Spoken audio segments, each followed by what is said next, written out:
What's up? What's up? It's the Arthur Moats Experience with Deke. I'm Arthur Moats, and that's my main man, Deke. What's good, bro? Man, yeah, now it's one of those days. Thought we were gonna have a different type of day today. You know, after everything from last night, man, that's getting to hook up and have a little bit of fun doing some stuff in the community. But unfortunately, we woke up to some not so pleasant news. Passing of a legend, an icon in the game. Franco Harris, obviously at the age of 72 years old. So yeah, man, it kind of set the trajectory of my day in a weird vibe. Because I don't really handle a loss or people passing away the best. I get weird, I'm one of those dudes that don't really know how to respond to certain situations like that. But then I go down that rabbit hole of like just thoughts. And, What you thinking about? Well, I'm just glad that we've had the opportunity, or that we will have the opportunity to get up here and, talk about Franco and reflect on him and his life. Obviously, people in the chat are going to have a chance to share their thoughts as well. So I like that part a lot, man. Like I said, it's one of them things where it's like, it's cool in the sense that we get the opportunity to have a platform for this type of stuff. But at the same time, it's like, yikes, it's like a lot, Yeah, so, it sucks. Yeah, man. So all of those vibes are currently what I am processing through right now. What say you, my friend? How you living on your end? Yeah, it just really sucks. Yeah. Really sucks. Timing sucks too, because everyone was all amped up with Franco getting his jersey retired for this Saturday night Christmas Eve game on the 50th anniversary of the Immaculate Reception. Like what? We're 2 or 3 days away. It's just insane. Like insanity. Absolutely, bro. I'm even listening to some people like Mad Dog on First Take today. He was like, I just had him on the radio show yesterday for a 30-minute interview. He was like, sharp as a tack. We're talking interceptions, some of the rules that were going on at the time. Like if he would have went down, game just would have been over in some type of weird way. I can't remember why, the exact reasoning behind it, but he was going through all the nuances of the catch. How he would have slowed down and everything. Yeah, there's so many different things, and just absolutely crazy. Yeah, it really sucked. I didn't believe it. I'm like, wait, are you kidding me? He's going to be getting his jersey retired on Saturday. Bro. He's going to be at the stadium. Think about it, Deke. Big celebration. Just last night, we were up there. We looked at the stadium. We saw the end zone. We're like, oh, they're going to do this because that's the whole thing, They might too. As I'm looking at the Immaculate Reception highlights, you can see how the stadium's painted in the end zones. They got the yellow, and it had. I think it's the same logo. That were the AFC logo, and then absolutely. So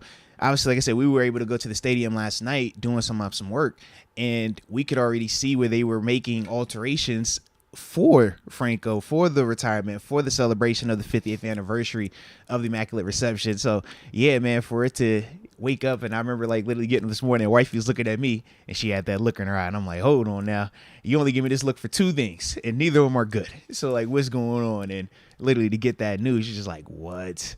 And it's like, yo, it's Franco. Like, what? Like, Franco of all people, like right now, like, come on, man. So like I said, man, we will definitely start off the show, man, just kind of reacting and remembering him. We'll share a little bit of our personal thoughts on his passing and stuff like that. And like I said, obviously react to your comments as well on that. So let's start the show like how we always do, man. Let us know in the chat where you are tuning in from. And after that, man, we'll give you the big boy shout outs to start the show off the right way. Robert Cotting, 860, Connecticut. Let's get it. Let's get it. 1-1 for Franco. Absolutely, man. The significance is even more heightened now Saturday night. We got Donald Copeland just saying number 32, Forever Classic. He's always tuning in from Pittsburgh, too. He didn't say it, but I'll just say he's shouting out from Pittsburgh. Absolutely. We got Just Learning, 575, Taos, New Mexico. Merry Christmas. Let's get it. Let's get it. Shout out to Just Learning as well, man. I'm just learning as well. I'm trying to learn something new every day. Jar Devil, 310, San Pedro, California. Let's get it. Let's get it. Rod Dollars, 330, Youngstown, Ohio. Share line, baby. 919, NC in the house, as always. Let's get it. Let's get it. We got Steelers Girl, 517, tuning in from Lansing, Michigan. She always in Lansing, Michigan. That's her spot right there. Salute you. Camonier, the 802, Green Mountain State. This feels like when Kobe died. Yeah, I feel you, man. It does not seem right. Chad Schrader, Pittsburgh, PA. Russell Schwartz, 724, Hermitage, PA. Okay. Rest in peace, Franco. Let me tap in on a couple of these, man. All right, I got Nick. Why? You know he tuning in from the 918 Tulsa, Oklahoma. He always repping the hood. Always cool kid, most fresh. Tuning in from the 267 Philly. Then we also got Hunter Gaming. Shout out to Hunter Gaming. Tuning in from the 985 Louisiana. This game will be crazy for Franco. Here we go. Hannibal 090, tuning in from the 770 Atlanta. Then we got Rodney Klein, tuning in from the 724 Beaver Falls. He says R.I.P. Franco, and I will end it with the homie Daryl Slike. Excuse me for that one. Tuning in from the 757 Hampton, VA, a.k.a. the Crib. But I just want to say this one real quick. Okay, go ahead, Gryffindor says, my dad's idol. My dad passed away in 2019. I just know he's up there having a beer with his favorite player. Oh, absolutely, man. Absolutely. You know, just starting off for me, man. When I think of Franco, I always think back on my first time meeting my dude, man. So Deke, this would have been 2016. I'm at a charity event, and Franco walks in. Now, the only reason I remember this because it's very rare that I have one of those like fanboy moments where when I say fanboy, I'm like, yeah, I want to get a picture. I need to like talk to this person. I have that urge inside me. And I meet a lot of famous people, but most of the time I don't really care about it like that. But if you're a student of the game or a person that just knows football, I mean, the Immaculate Reception is one of them plays that you don't have to be a Steelers fan. You don't have to like the Raiders. You don't have to know anything about anything, but you know that play, you know that name. And for me, obviously, falling in that category, I'm over here like, man, that's the Immaculate Reception right there. That's the guy that you see when you walk into the airport, man. As soon as you come off the plane, before you even get your bags, you got the statue. And I just remember, man, seeing him in this building, and I'm trying to be just so casual about it, because I'm supposed to be a celebrity in the building as well. But in my mind, I'm like, I'm not a celebrity. I'm just Arthur. That's the celebrity. And as the night's going on, I'm like, guys, got to get away to get over there to talk to him. Just get away to just rub shoulders with him. And I saw my trusted friend, Craig Wolfley. Shout out to Wolf. And I'm like, Wolf knows everybody. Wolf talks to everybody. I see Wolf over there next to Franco. Wolf's my friend, so by rule, that means Franco's my friend. So I go over and I approach Wolf to casually use Wolf for the conversation for the intro to Franco. And I just remember, man, how down to earth he was, man, how just so chill and welcoming he was. And even, you know, in that conversation, I'm over here just trying to like, keep it cool, don't fanboy. And he's just like, just eating it up, having fun with it and stuff like that. And then from there, just every time I saw him after that, just the warm reception that it would be, hugs, smiles, always just feeling loved. And it was just, like I said, man, for a person of his caliber on the field, but even more so off the field, because like I said, it was at a charity event, and just being in the community and doing charitable things, you find out a lot that he has his hands on. And this dude is like, he's big, or excuse me, he was big, and still, I mean, his legacy will continue on in that vein. But like I said, man, you wouldn't expect the guy that to have that type of status, that type of legacy, to just be so down to earth, so genuine. And that was the vibe that you got every single time that you bumped into that man. So, you know, for me, like I said, I always think of that, man. And like I said, it really meant a lot to me, man. Even when I would bring my family around and they would fanboy out as well, Franco was always had time. Whether it be taking a picture with my folks, shaking a hand, autograph, whatever it was. And like I said, man, for a guy like that, I'm like, man, I can only imagine how often you get asked to do this type of stuff, but never seemed like it bothered him. Just one of the guys. Yeah. Like I said, which is always awesome when I think back on that part of him. You know, it's like, dang, for you to have all this stuff going for you, but you still can be that down to earth, that chill. Like I said, man, it was always dope, man. Always dope. That's what you've been hearing from everyone, giving their tributes to Franco, that he treats everyone the same. Yeah. He doesn't act like a celebrity, or like, that he is dude, Franco Harris. It's crazy. Anytime he has interactions out in the public, it's just all love, right? Yeah. So for me, I don't have anything really personal because I've never met him. And obviously, I grew up way past Franco Harris's playing days. But from some of the stuff that I've been watching and reading, I don't even think I realized how important that Immaculate Reception was. Yeah. Maybe because it changed everything, bro. We didn't win a Super Bowl that year. The Steelers just felt like they were always good in the 70s, so it like wasn't like that big of a... It obviously, one of the greatest plays of all time, right? Craziest plays. But man, hearing some of these people talk about how that actually was the catalyst for the dynasty and how important Franco was to the offense, almost in a way that Mean Joe was to the defense. That's how because Terry Bradshaw early on, I guess he was like in and out of the lineup at times, and I don't know if Chuck Noll had the greatest trust in him early on. Franco was that dude. He won Rookie of the Year. So that immaculate reception, I don't know what it was. Was it started giving the team belief? Because I don't think they won a playoff game. I don't know. I don't even know if ever. But Mad Dog was saying changed everything. Mad Dog was saying Steelers had only like 6 or 7 winning seasons before 1972. That was like dating back to like I guess 1933 when the franchise started. So that's insane to me right there. So that was just a nice little. And think about it. It's tough to say learning lesson because again, I know the immaculate reception, crazy split, but like I guess I just never understood the importance of it significance. Because I was always like, what? Yeah, why do we make such a big deal about this play when it wasn't like a Super Bowl play, like the Ben to San Antonio they play, say right? That changed, and that's why when you talk to we didn't win a Super Bowl that year. It didn't lift us to a Super Bowl. That was why when you talk to anybody that grew up and watching those '70s teams, when you ask them, they're Mount Rushmore for the Steelers. Yeah, they swear by Franco Harris. They say Joe Green 1, Franco 2. It makes sense how people are talking about. And think about it, and that's league wide. But even on those Steeler championship teams, Mel Blount, Jack Cam, Jack Lambert, all of these type of guys, man, all of them speak of Franco. They say Franco is that guy. It was like Joe was number 1, but Franco was just as significant, man. Yeah, Kurt Von A confirms what I was saying. That was the first Steelers playoff win. Yeah. Yeah, I think we had Bob Labriola, obviously, who's covered the Steelers for decades. Him and Billy Hillgrove both speaking on the legacy of Franco Harris. And that was the one thing that was constant with them, was literally like they did not win like that. Like people talk about Joe Green coming, but even when he came, they still were struggling until Franco. And that was the difference. I don't know the spark that it provided, obviously how talented he was, but they was like literally he was the catalyst for all of that change. And it's just crazy to think that here we are, how many years later, and it's like, man, all these championships, this legacy, when we talk the standard being the standard, when we talk about it being a certain way on and off the field, a Pittsburgh Steeler, this is Franco. I mean, this is a part of that legacy, one of the founding fathers of it, essentially, man. So, yeah, it is, like I said, it sucks that it has to have a person passing for the significance and everybody to really, like, tap in and, like, communicate it to that level. But, it's one of those things. No time is better than the present. So, yeah, man, I'm just glad that we get an opportunity to just continue on with that legacy there for him.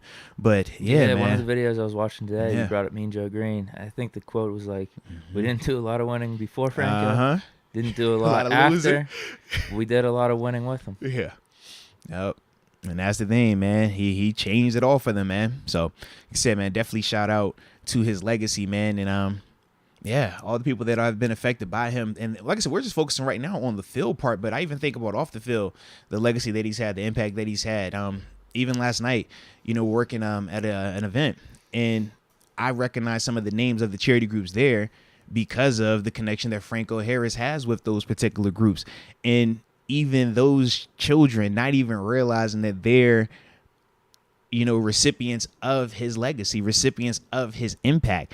And that's the type of person that he is, man, in the sense that, he did so much for people that doesn't even get talked about, doesn't even get noticed. And it's just like, man, it is crazy for the stuff that is not known and for him to still have this type of like significance, man. Like I said, it just really, really shows the type of man that he was, man. So like I said, definitely want to salute him as well for that. I got a couple more things before we head to the super chats. Yeah.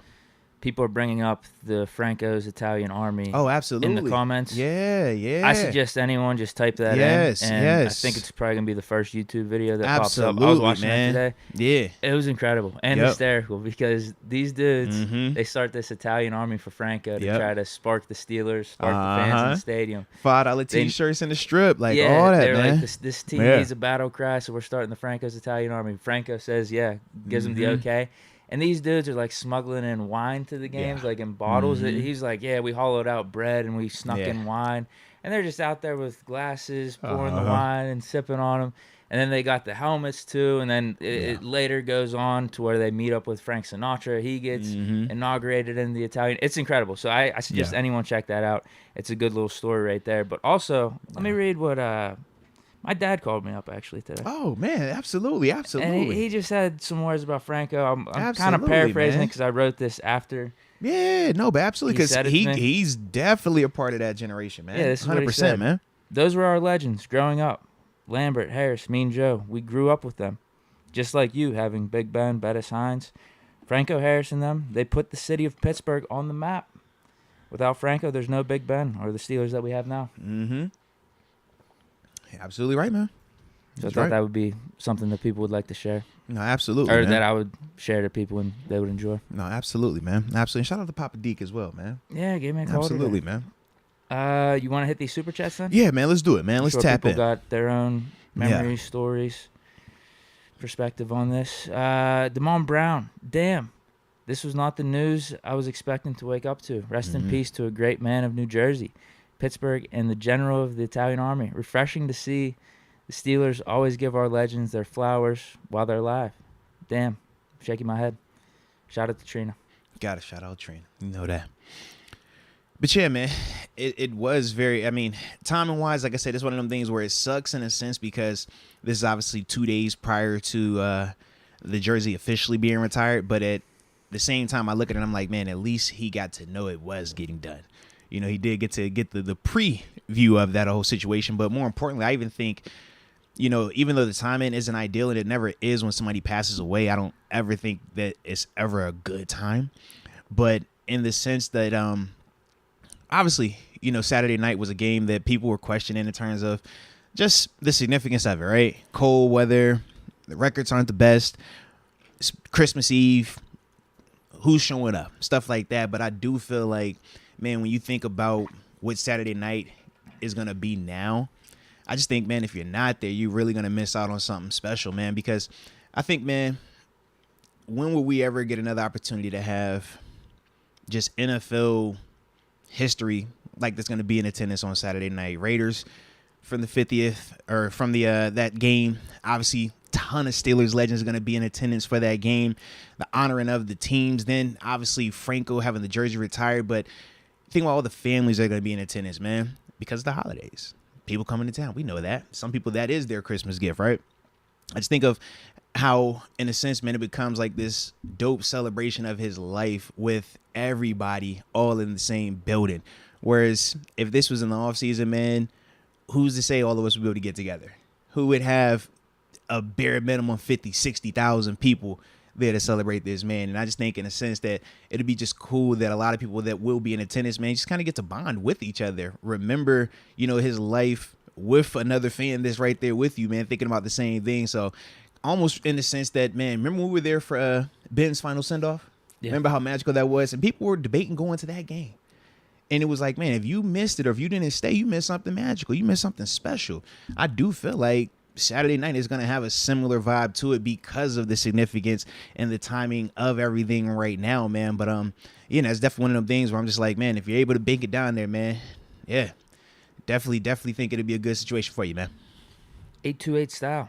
And obviously they're going to be going through with whatever honoring or celebration, whatever they had planned, they're going to be going through. They'll probably have to figure There'll out. Make some alterations, but in terms of like this is going to be like Franco Harris Day. Yeah, absolutely. I mean, it was already scheduled to be that, but even more so now it's heightened. So, yeah.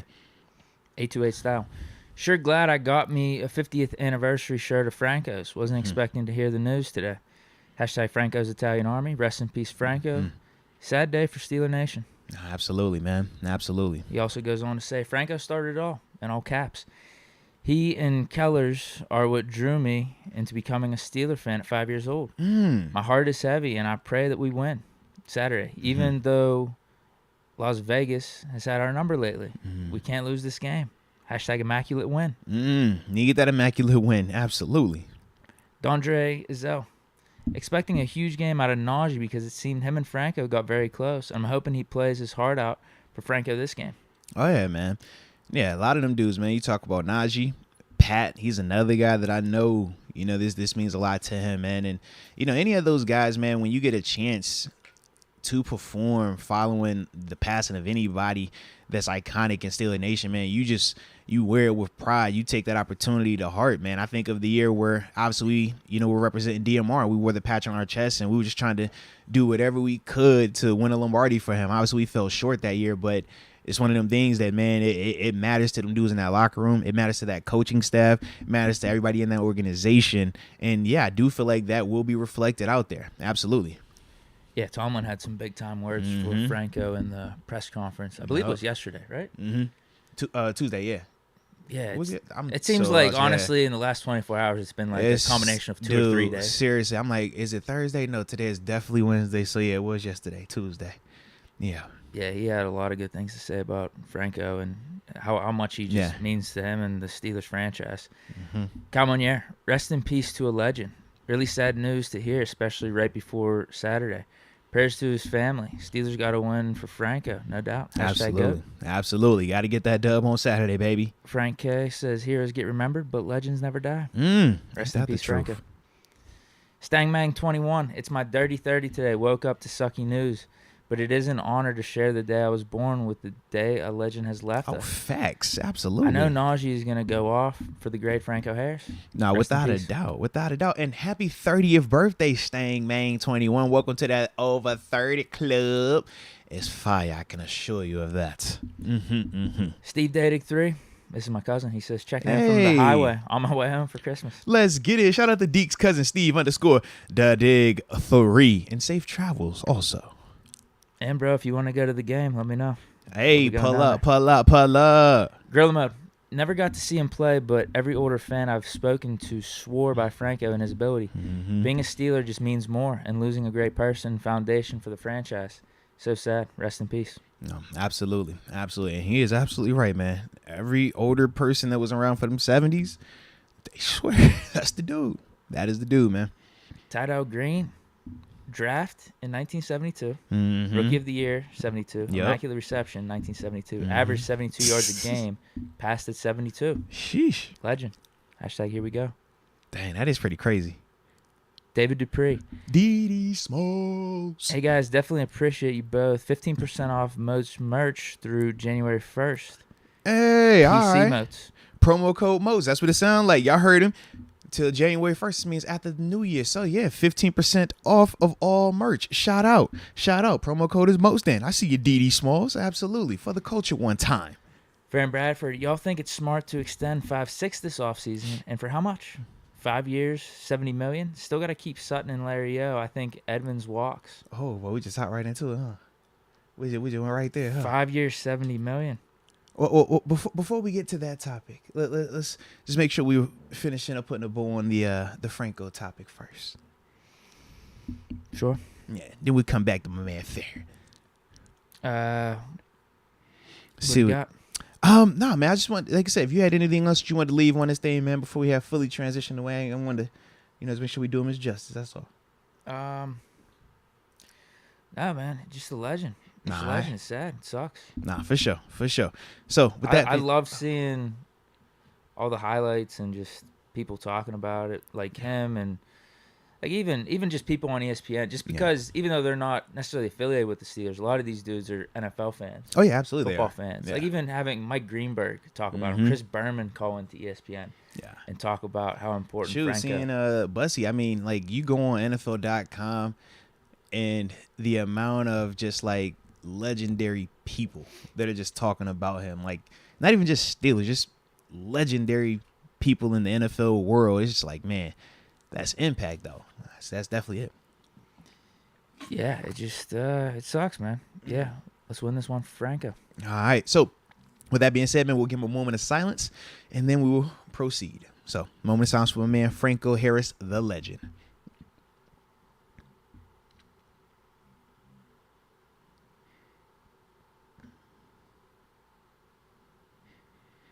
All righty. Yeah, Mike Emanuel's even saying President Biden shouted out Franco. Oh, wow. I did not know that, but it would not surprise me, man. Like I said, this dude is legendary on that type of level, man. So I could definitely understand if that were the case or if that truly is the case. Yeah. Okay, so you want to get to that? We have another one here. Ryan McPherson, though. Oh, yeah. We can tell him. Yeah. He brings him up. Hey, Moats and Deke, I'm back after a long hiatus due to a work conference.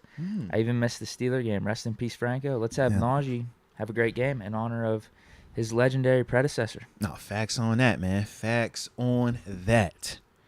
Yes, indeed. So to Farron Bradford's here. Yeah, so he said again now, if he thinks we should extend 56. He's bringing up the number 5 years, $70 million. Where do you get the numbers for?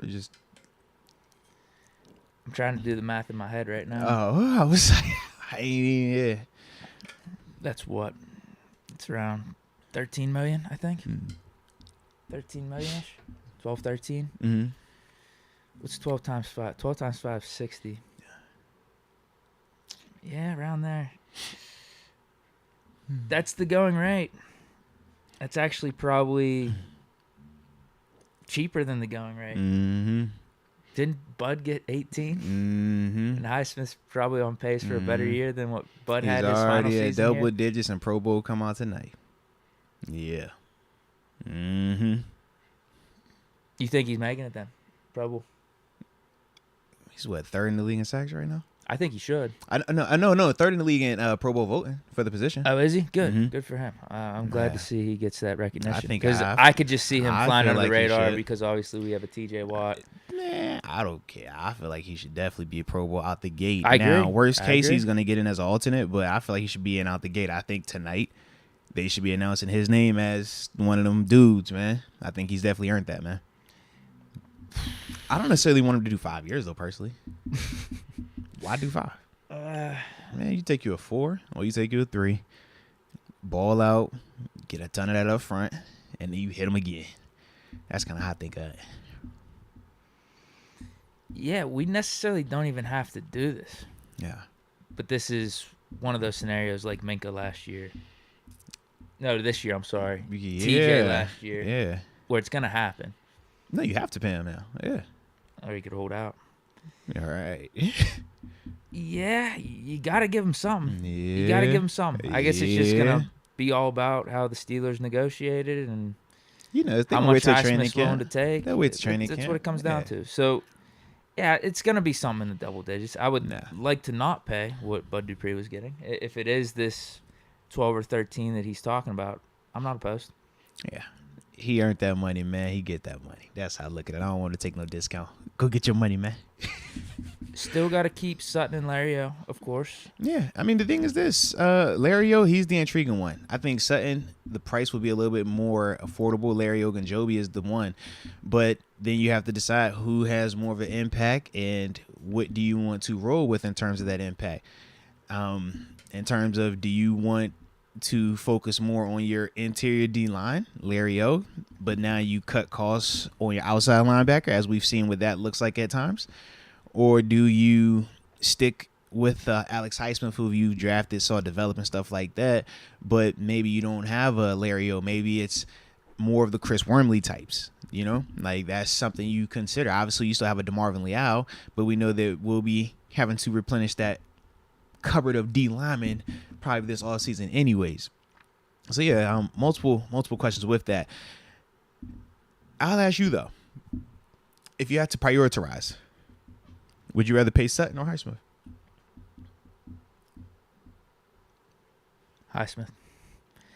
Highsmith and draft a corner. Okay. Draft multiple corners. Get a corner in free agency, whatever it is. I feel like. Now, we say draft multiple corners, but we know how you get on draft day. Elite pass rushers, I think, are just harder to come by. And he's in that stratosphere. I don't know if it's us maybe even in our own right in Steeler Nation underselling him in a way. But, 11 and a half sacks is kind of a big deal. It's just because we have TJ Watt. So TJ is always going to be the go-to guy. You selling it to yourself in Steeler Nation. I know what that is. I already know this dude is worth that money, man. Yeah, I don't. That's why we got. That's what I say. Okay, whatever TJ has done, that's dope. But this right here, this is worth the money, man. Yeah. So it's definitely worth that money, man. And then we got to get. Well, yeah, Cam. He's interesting because he has been played more on the outside for us recently. But obviously, we're gonna have to get 2 corners then. Because if we do get a dude in free agency or in the draft, and we also bring back Cam Sutton, maybe we move him back to the slot. Because Sutton has shown you that he can play outside or inside corner now. If we lose Sutton, we're just going to have to get two guys. Essentially, yeah. Free agency, whether you do get like a Gilmore, and then you got to draft some dude. I don't know if you want it more slot specific, like someone, remember when Asante Samuel Jr. came out? So, I think that's what you do, though. Out of those two, I'd prioritize Highsmith over Sutton, for sure. Yeah, I'm pass rush always. I feel like a great pass rush can make up for the secondary, but if you don't have a pass rush, man, I don't care how great that secondary is, they are out on an island, and it is very, very tough for them to do it like that, man. I was going to say, unless you're guaranteed in the draft to get a dude like a Micah Parsons or a generational dude, but usually those guys go in the top 10. Super early. And just with the nature of the draft, those are still no guarantees. Yeah. They work out a lot more time. I think the dudes that go in like the top 10 that people are like Von Miller, they're like, oh, this is can't miss edge rusher. Usually they work out a little bit more than other positions.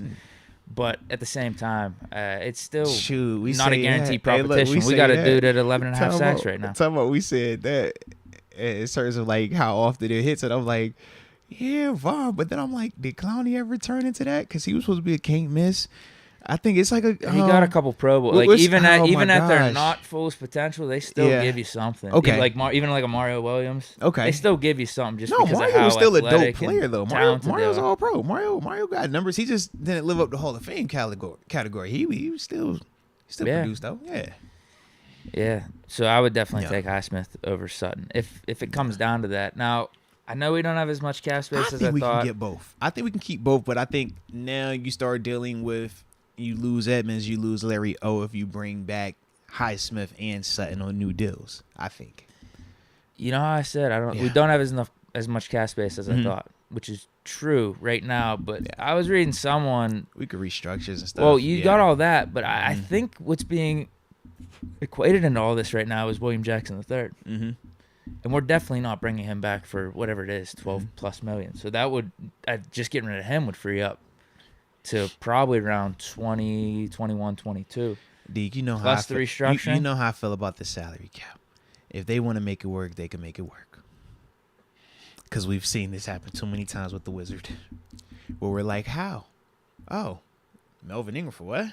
Huh? Who'd you bring this? How'd you get the Joe Hader money? How'd you get that money? So, yeah, if they want to make it work, they can make it work. They can make it work, man. I would love to have Edmonds back. I wonder what that price will be looking at. I feel like I would love to try him out at that inside linebacker position that we were talking about too. Nah, I don't like it in our defense. Not in the 3-4. That's just me. If we would switch to a 4-3, I would, but I don't think we're doing that, man. Essentially, I was gonna say, I guess it's the 4-3 is different than nickel, but yeah. Because in the 4-3... Similar concept, kind of, though. No. The concept is only similar in terms of the down D lineman, because it's just 4 down D linemen. In terms of the run gaps, though, nickel run gaps versus base 4-3 run gaps, very different. And nickel, you're 2-gapping, because that nickel corner, you don't really think about him in the sense of, man, this guy's really going to fill this B gap. So as a linebacker, you're like, I got this A, but I got to be ready to rock back as well. If that little dude fills in, if you get a Mike Hilton, if it is an Arthur Marlette type, great. But most slots, they not really trying to do that hitting like that.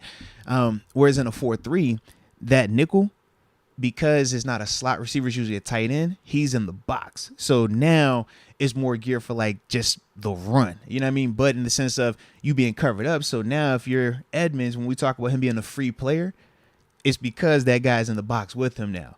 If it's a nickel, he's not a free player. Somebody accounts for him because that guy's out the box. So that's why, like I said, for me, I just think it's different with him in playing in our nickel defense versus him playing in a true 4-3 where he's the extra defender just in the box by alignment and you just can't block him. And if you do decide to block him, well, then you're leaving a D lineman free or you're leaving the middle linebacker free. So just by the scheme, a lot of times he's going to be the free defender. Whereas when you're a nickel, he's always going to have somebody that's going to be like, hey, he's in the count.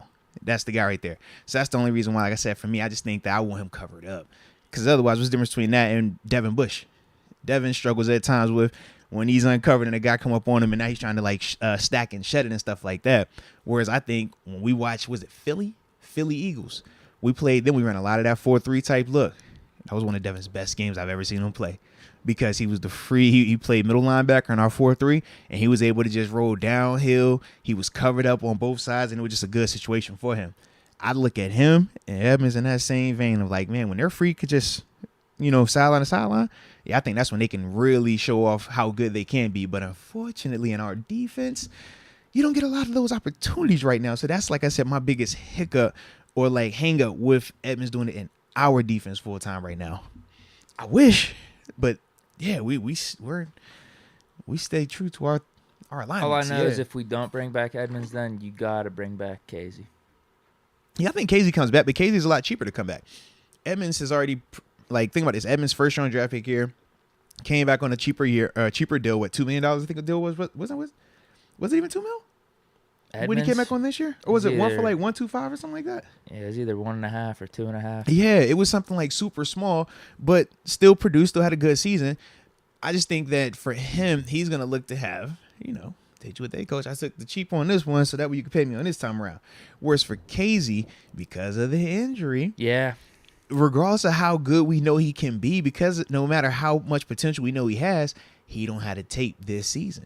So he has zero leverage. If you tell him, hey, you go hit the free agency market and see what it comes back to, he's going to come back with a lot less on the table than if Edmonds goes out there. Not saying Edmonds is going to break the bank, but Edmonds is still going to have another offer, at least based on what he's shown this season. Whereas for Casey, the sample size is so small, a team isn't going to be willing to just, shell out a ton of money for that. And a lot of his time on the field has been limited too. 3 safety role, right? He played a ton in that Saints game because Minka went out. Uh-huh. He probably played the most since then in this last game, right? I would say, which one was it?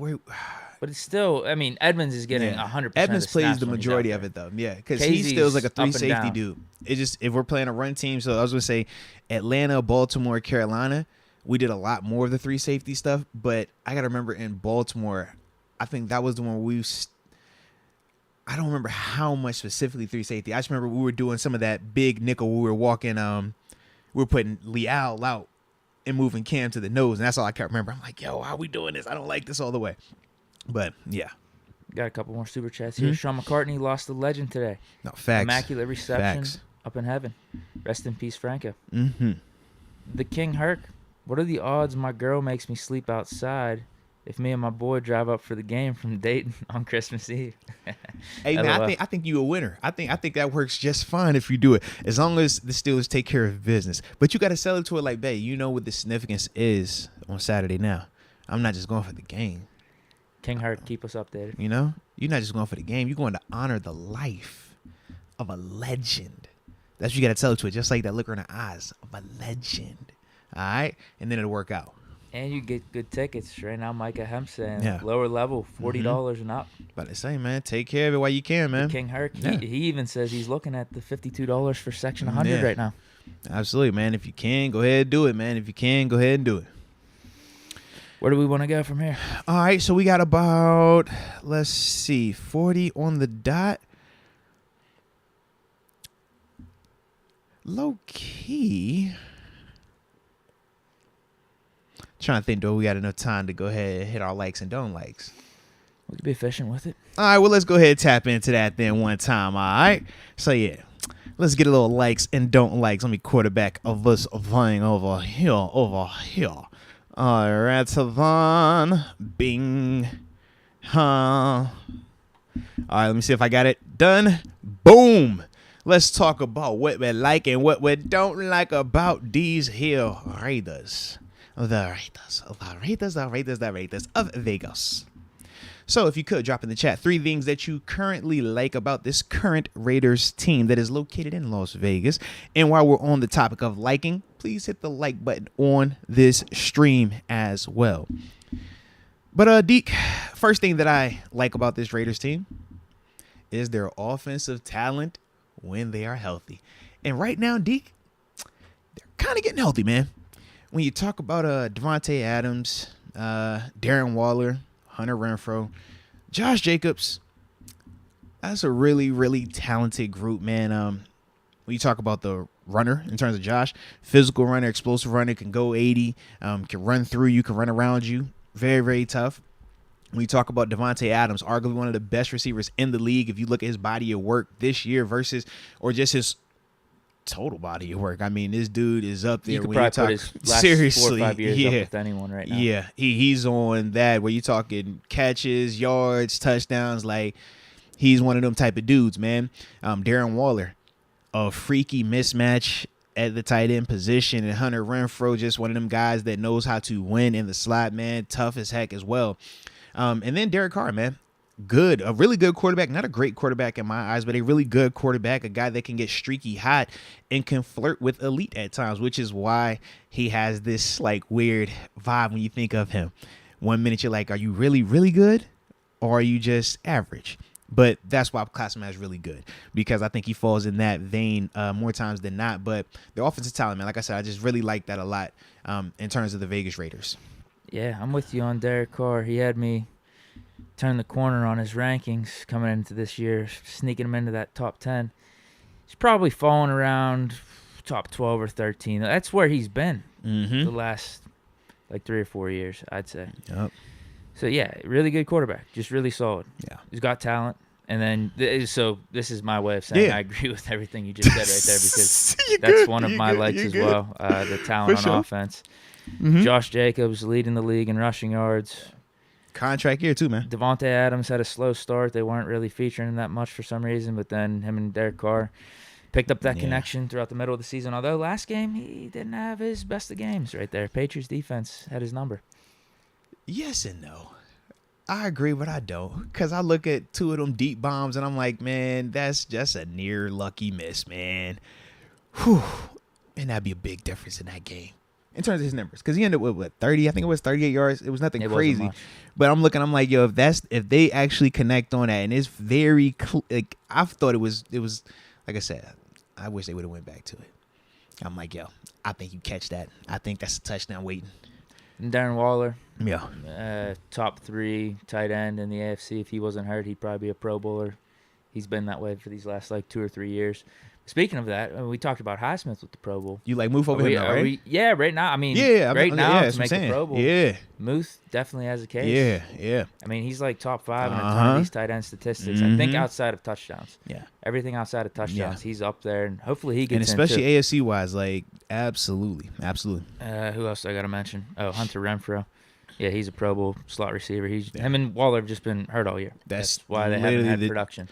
And what was the last game? Their first game back? Yep. Yeah, that was because we talked about it. Yeah, I was expecting them not to play. I didn't think as soon as they were activated they would play. Yeah, but and both of them had impact. Waller scored a touchdown, had a nice catch in it too. Yeah, absolutely, man. 100% with you on that. They have really good talent on offense, and even this Mac Hollins dude, bro, they were featuring him last game. He was really good in the special teams, but then he was getting open a lot. He caught the touchdown, but he low key became like their X factor because we couldn't. Like, they were trying to take away Devontae and then try to take away Waller. And it's like, yo, now this cat is, like, getting off. Like, what he looks like a streaky type of receiver. Like, he's going to drop one or two. His hands are iffy, though. But he can get open. And it looks like Carr likes to go to him. Because he dropped 2 bombs, too. He had to, like, hell, even Keelan Cole was Keelan Cole was your 4th receiver. That ain't a bad deal. Yeah. Because Keelan Cole's not bad. Yeah. So, yeah, I think, we both agree then the offensive talent is definitely there. The second thing that I like about this Raiders team are their pass rushers, man. Max Crosby, Chandler Jones. I think at this stage, I don't know, I kind of like Max a little bit better. I think he rushes more violently, but I think Chandler is still the more skilled of the two. But both of those dudes, man, when they truly commit to rushing on a play, when they truly pin their ears back, they are a handful to deal with. And that was also part of the reason why they were able to start just getting a little bit control of the situation, man, when New England started to come back last week, man. You know, it was those two dudes really being able to just collapse the pocket at times. And I ain't gonna lie, man, Mac Jones, I thought he did some nice stuff in that game, bro. They definitely need a new coaching system over there. Because I'm like, I don't think it's Mac all the way, bro. I'm watching, I'm like, yo, Mac's all right.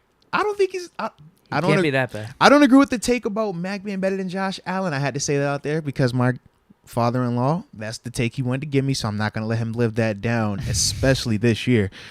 But I don't think that he's the reason right now that the situation is like that right now. I don't think it's on him, bro. Recently about that take? I plan to talk to him in a day, actually. Yeah. I talked to him last week, and I made sure to reference it. Every time, like I said, when I mention it, I'm just like, hey, just remember, you said this. I didn't. You said that. Yeah. just you on the couch. And I have a witness. His name is Deke. He witnessed it. He tried to finagle me into that. He confirmed. And you were about to take it, too. No. You thought about it. No. You thought about it. He walked you into it. I thought he was talking about trying to walk you into it. He was trying to walk you into it, man. But I'm going to just say I don't think it was all the way on Mac. But I do like those pass rushes, though, man. In terms of Max Crosby and Chandler Jones, I think that those two dudes, man, can do it at a high level. They still do it at a high level. And, yeah, I love guys that can win one-on-ones, man. And that's what those two dudes are. And when they're on, they are on. So, yeah, definitely like that about them. Yeah, I have Max Crosby as well. Yep. This dude, 11.5 sacks this year. He's in the prime of his career.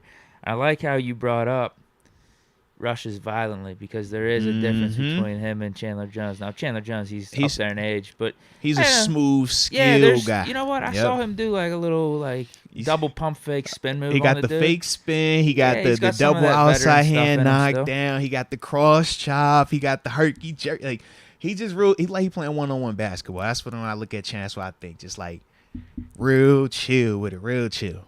Dude, every time I'm looking up and seeing a Raiders game, though, Max Crosby is around the play, around the quarterback. Max disrupting something. He plays so hard. That's the thing. Like I said, Chandler is just highly skilled. Highly skilled. He just looks like a master craftsman out there. Max just looked like, he ready to wreck something. Like, bro, it don't matter. He's on like just demon time with it. And I ain't gonna lie, I love that contrast. It's beautiful when you watch it at times, man. What do you got as your 3? Yeah, so the third thing that I have for my likes for them is just the overall team's physicality. When you talk about the Raiders, oddly enough, when they play well is when they're being physical, when they're able to run the ball. Man, Josh Jacobs, they actually have a better rushing yards per game than we do, slightly, but still enough. And it is because of how they like to run. When they try to be physical with Josh, when they allow, that offensive line specifically to run downhill and be just firing off the ball, I think they're a lot better versus when they're having to sit on their heels and pass block the whole time. And then defensively, when I think of guys like Max Crosby, when I look at guys like Denzel Perryman, these dudes, man, they try to be physical out there. They want to hit you and hit you hard frequently. And, I like that. But I think that's one of the things that helps them out when they're able to be the bully, when they're able to be the physical person or the more physical team. I think that's something that they've been able to hang their hat on, and that's been partly why they've been able to have some success as well. My last one kind of goes with that a little bit. Their fight, never give up attitude. Resilient as heck, bro. What's funny is I have on my dislikes basically the opposite of fight. Yeah, they got a both. They got a Jekyll and Hyde effect. They'll fight or they'll turn it up. They'll give it up to you now. Exactly. Yeah. There's like this choking factor that they've had going for them after these halftimes, but they're still gonna fight to the death. Yeah. And it's weird because they're always like leading too. Yep. Like a nice lead where you're like, bro, this team looks legit. I watch them in the first half. I'm like, bro, I think this team could beat anybody in the league.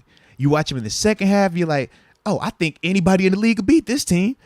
And when you look at their record, it makes sense. It's just like, bro, how do you go from 1 minute your offensive line looks like they can pass block, Carr has all the time in the world. Next minute, it's like, bro, they can't block anybody. Carr's getting killed out there. 1 minute, they're running over everybody. Next minute, they can't get any type of movement up front. 1 minute, they can cover. Next minute, it's just the craziest thing, bro. Yeah, like a testament to that is them starting off 1-4. I think they ended up getting to like 2-5 or 2-6 as well. Now they're kind of like us though. They're a far cry from the playoffs, but at least they have a chance. But all these games, like recently, have been close with them. Like they're taking some of these games to overtime and whatnot. Just this last game, again, they gave the game up after halftime. Derek Carr literally just throws a pick six on a screen pass. Mm-hmm. It looked lazy almost, bro. It was just like, yo, how you just... Yeah, I'm wondering, like, hey, this is the play call. Yeah. But isn't there a time or two where you could just pump fake? You don't have to necessarily make the throw because it's the play call. Duggar's right there. He just, like, predetermined, like, I don't care about this dude's alignment. I don't care where we're at. I'm throwing it right here. Yeah. But all of a sudden, second half, it looks like the Patriots game, and then Raiders come back. Now, they did get a lucky call go their way. They did. In the end zone, and also they had Jacoby Myers just... They did that, and the crazy part was the irony of it all. They were low key trying to run it out to just get to overtime. Yep. And Ramondre set it off. He set it all in motion. I just, why? There's nothing about that play that says, hey, let me throw this ball to Jacoby.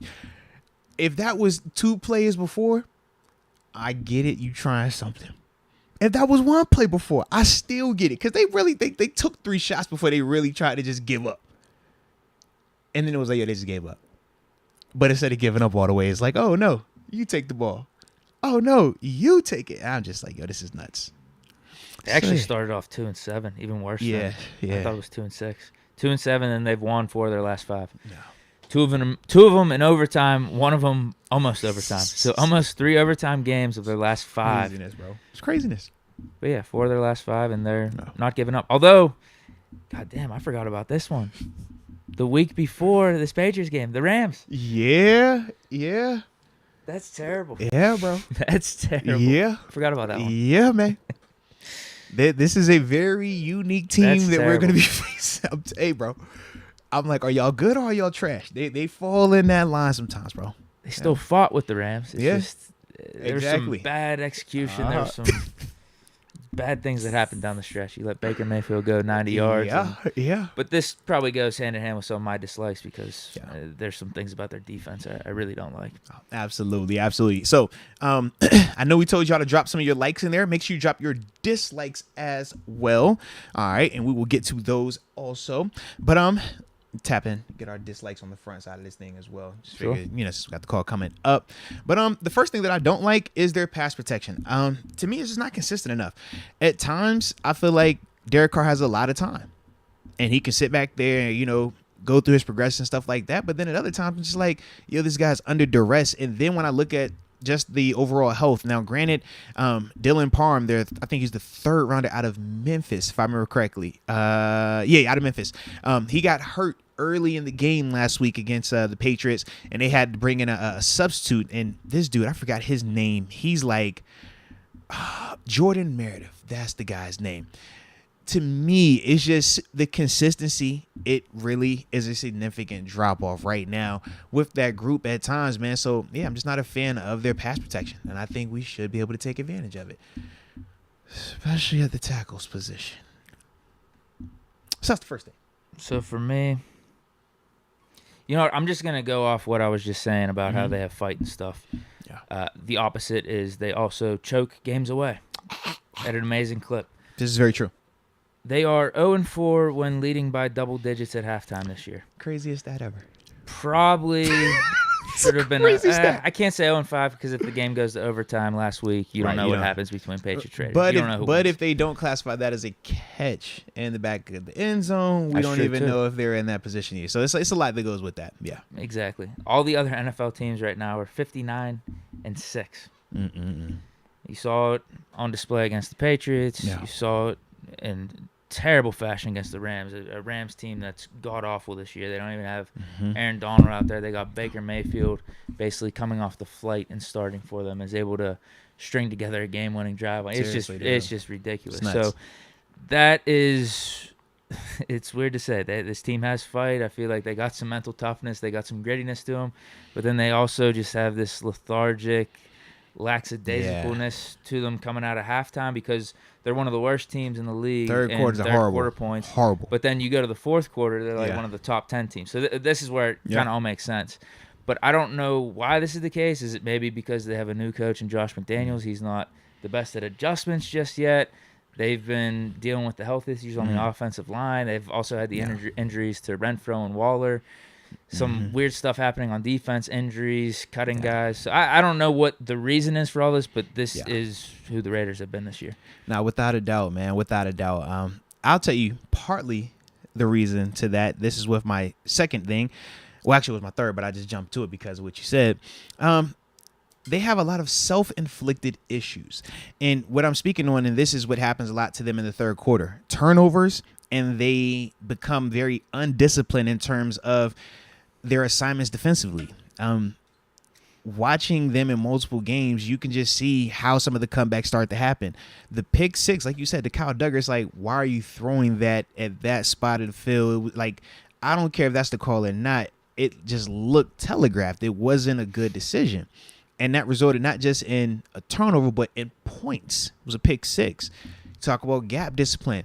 Man, the second half, they could not stop Ramondre Stevenson. Not because Ramondre was running people over, because they kept hopping in and out of their gaps. It was too many times where you got two guys in the same hole, and that is not acceptable on regular TV, okay? So with that, man, it's just one of them things where, yeah, you got to be more disciplined, more buttoned up. Very similar to when we talked about us against the Ravens. And it was like, man, a lot of self-inflicted stuff. The interceptions, we caused that. Some of the long explosive runs, we caused that. They have a lot of that on their tape. And I guess it's no surprise, but it is surprising. But a lot of it happens in the third quarter. That's when a lot of the bad starts to come about. And I do partly feel like it's because they do go in the locker room with such significant leads, double-digit leads and a half. They feel confident. So naturally, the human nature is to do what? Take a deep breath. You sigh. You relax. You let your guard down. Whereas in the opposing team's locker room, they're getting chewed out. They're making rapid adjustments saying, hey, we got to come out here fast. We got to start fast, get a touchdown first possession. We got to get a stop first possession to get us back into this thing. And you could just see the difference in intensity. Teams come out of that locker room versus this Raiders team, and they're a lot more amped up. Whereas that Raiders team, they come out very confident but almost arrogant, to the point where they don't have to have that same level of discipline. And then once they get smacked around and the teams come back, then like Deke said, that fourth quarter, now they wake up, now they fight, and it's just a coin flip if they have enough time to rectify their mistakes or not. But to me, I think that's a big reason why they've been giving up the leads that they've been giving up in some of those games. Okay, for me, I don't like their interior on the front seven. Ain't that the truth? Not a fan. Well, listen, this Billings dude ain't bad. I like Pearman. I like him. Right, he's a Pro Bowler last year. But, like, if he's, honestly, and this is something I just really don't like about their whole defense, he's probably, like, your third best player. If he's your third best player. That is not good. I don't know if that's the best thing. It's no disrespect to him, but. I'm with you. They got Billings and Nichols as their defensive tackles, which are fine. They've made some plays this year. Like, Billings is having a decent season. But then their linebackers and Luke Masterson, Perryman being your top guy, and then Darren Butler. Perryman's a good physical linebacker, but he's still limited when you're talking about the ranginess or the coverage stuff. Like, he's a good player, but that's a different – if that's the top of your linebacking core, I do feel like it limits you a lot more than some of these other tandems that we speak on. Now, it's not all their fault because they did have Divine Diablo and Jayon Brown. They're on IR. Yeah. So that's going to hurt your they got the young boy from TCU, Morig. Right. Yeah, I was going to actually put him in that mix of probably a top 4 or 5 defender for this team. Second year for him, right? Yeah, second year. Yeah, he is really good. But, yeah, the Raiders, in general, if you look at throughout this season, they're not really good against the run. They're like average to below average. And you could just look at last game where they give up a ton on the ground to Stevenson. But then you could look at some other games where they go up against the Chargers, against the Seahawks, and they're able to stop the run. Because then their gap sound. It makes it's mind-boggling at times to see them be so, like, it's so drastic. And that's if it was like mid-tier one way or the other, I don't think it would be as surprising. But they literally go from, they look like perfect against an element of a Russian attack, and then look like they don't know how to line up against it at times. So yeah, it is craziness. And then also to go with their self-inflicted wounds, but yeah, I just feel like they don't make a lot of good decisions at times, man. Just like when I watch them, it's like, why are you doing this? You don't need to do that right there. A good example of that is they are. I don't know, bro. They are pretty low in rushing attempts across the league, but like their rushing totals or the rushing yard totals are like kind of above average, and that's all. It's just straight up Josh Jacobs. They don't really have anyone else running the ball, so that's why it's their team rushing yard totals aren't as gaudy as maybe some other teams. But he's having a really good year. So, like, to your point, why don't you just attempt more with Josh Jacobs and get your rushing yards up? Watching it's like, I just feel like you just want to get these attempts up. You want to just get this ball in the air, because sometimes I'm looking, I'm like, just because you can, what, like, just because you do have a guy like Derek Carr. I'm just like, yo. What you is get a little greedy. I was like, what was the point of this call? Like, just so he could throw it, just so he could throw it? Like, you don't need to just call the pass play every time just to call the pass play. But at times when I watch them, I feel like they just call it just because it's like, yo, we got Carr, we got Adams, we got Waller, we got Renfro. Oh, yeah, just throw it. I'm like, bro, Josh Jacobs is running this rock, and they can't they can't beat the protection up front. Like, these guys are getting movement up here in the blocking game. Like, yo, hand the ball off to this dude. They don't do it. I don't know why, but that's definitely one of the things. And then the third and final thing that I don't like about this team is their secondary. I think they have some talented players in terms of athletic ability. Trevor Morig definitely like him. Rocky Sin, obviously we talked about him in terms of just the athletic ability, but the consistency is really not there. Like, it's times where they look like they can guard one-on-one, then it's times where I'm watching Jacoby Myers and company, and I'm like, bro, y'all really frying these dudes over here. Like, y'all all right. Y'all ain't like that, though. Wait a minute. But that goes also to just how inconsistent and how this team can self-sabotage at times, man. Blown coverages, that will happen. They play a lot of cover 3. So when you talk about the zone concepts or the zone beaters, I think that our receivers should have a field day against this, because our receivers, and specifically our quarterbacks, Kenny and Mitch, they play some of their best ball versus cover 3. And this team, they'll do that. Then they obviously got the cover 1 and stuff like that, but I just don't feel like they detail their work to the level that they need to on the back end. When they talk about communicating passing routes, when they talk about some of the pre-snap disguises, it's just not to where it should be, in my opinion. And like I said, I'm just not a fan of that secondary. So, yeah. Agreed. They're one of the worst secondaries and pass defenses in the league right now. Yeah. But to add to that, this will be my third one. No splash on defense. No 0 turnovers. They're basically last in the league. They turn the ball over on offense, and they don't create turnovers on defense. I think they're -3 on the season in the turnover margin. For references, we are at 0 turnover margin on the season. That means we're completely balanced. The amount of turnover that we've given up, we've been able to get that same amount. Whereas for the Raiders, they've given it up at least 3 more times, and they've been able to get it back. More importantly, it's the interceptions. I think that Carr has like 11 picks on the season. Yeah, he's 11 on the season. They don't fumble as often, but Carr, like you said, man, because at times they just want him to throw it, he will throw it to you. Now, it's not crazy, but he'll do it. I think right now in the season, 2-1 right now? This is 23 touchdowns to 11 picks? Yeah, so. Yeah, he's still, I wouldn't still blame good, it on though. Carr. Yeah, I think he's having a pretty decent season. Right. They got some other problems, though, particularly this defense. Right. But it's just a compound. Think about it in the sense of, like we talked about, it's just with bad Mitch, timing. Right? It's not winning football. Yeah. It's not a good combination. They're not to the stage where they can turn it over and it doesn't matter. We talk, like, I think it was, what was that when you brought up the Bills and you were like, man, they could turn it over. You could see like they don't care about it to that extent. Digits. Yeah, that Raiders team, they can't do that. When they turn it over, it matters. It hurts them a lot. So yeah, momentum starts to shift and everything. And I'll tell you this from firsthand experience, man. When you're part of a team that has given up leads multiple times, man, you start to think of the boogeyman every once in a while. And all it takes is stuff like that. A fumble here, a pick there, a turnover, something bad that happens in the third quarter. And you're like, oh, is it happening again? And because it's happened how many times this season, you start thinking like that. So that is also one of the things for us. Hopefully that Chandler Jones play isn't one that gets them thinking, it's crazy, we'll get a break or two now. It's crazy. We can believe something right's going to happen down the stretch. I still hopefully can't believe they got out of that thing, bro. Flip the switch for them. I still can't believe they got out of that thing. But, yeah, so you finished up your likes and dislikes. I finished up mine. So let's see what the chat have for their likes and their dislikes. And after that, we will call T in about 2 minutes. All right, sound good? Sound good. Works for me. All right.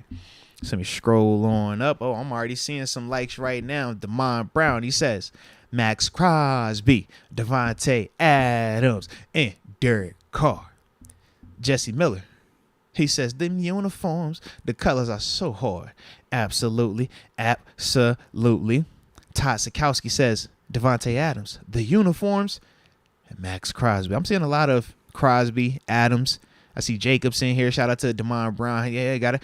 Damon Brown and Brandon Clark both shout out Josh Jacobs in the rushing attack. Okay. I like it. Now, I'm just going to sidebar right here. My man Jacob Malicio, he just shouting out me. Most, you know what I'm saying, got the lumberjack, the red and black lumberjack with the hat that matches the Biggie Smalls lyric and stuff like that. You know what I'm saying? I try to be a little fly with the little, you know. I thought of you a little bit, Deke. Because you're a flannel guy. You know, I do like flannel. I was like, it's my first flannel appearance on the show. Shout out to you. First one. Yeah, I'm not a flannel guy. I thought of you and I thought of Wifey because Wifey's like, she's always into the flannels. So I was like, you know, let's flannel it up. Yeah. It's a great piece to add to your wardrobe. I'm working on it. I'm getting hip to it. I put the kids in the flannels. I see the flannel game. Like I said, you're a big flannel guy, man. So I peep it. But, nice. You know, but shout out to y'all for recognizing, you know.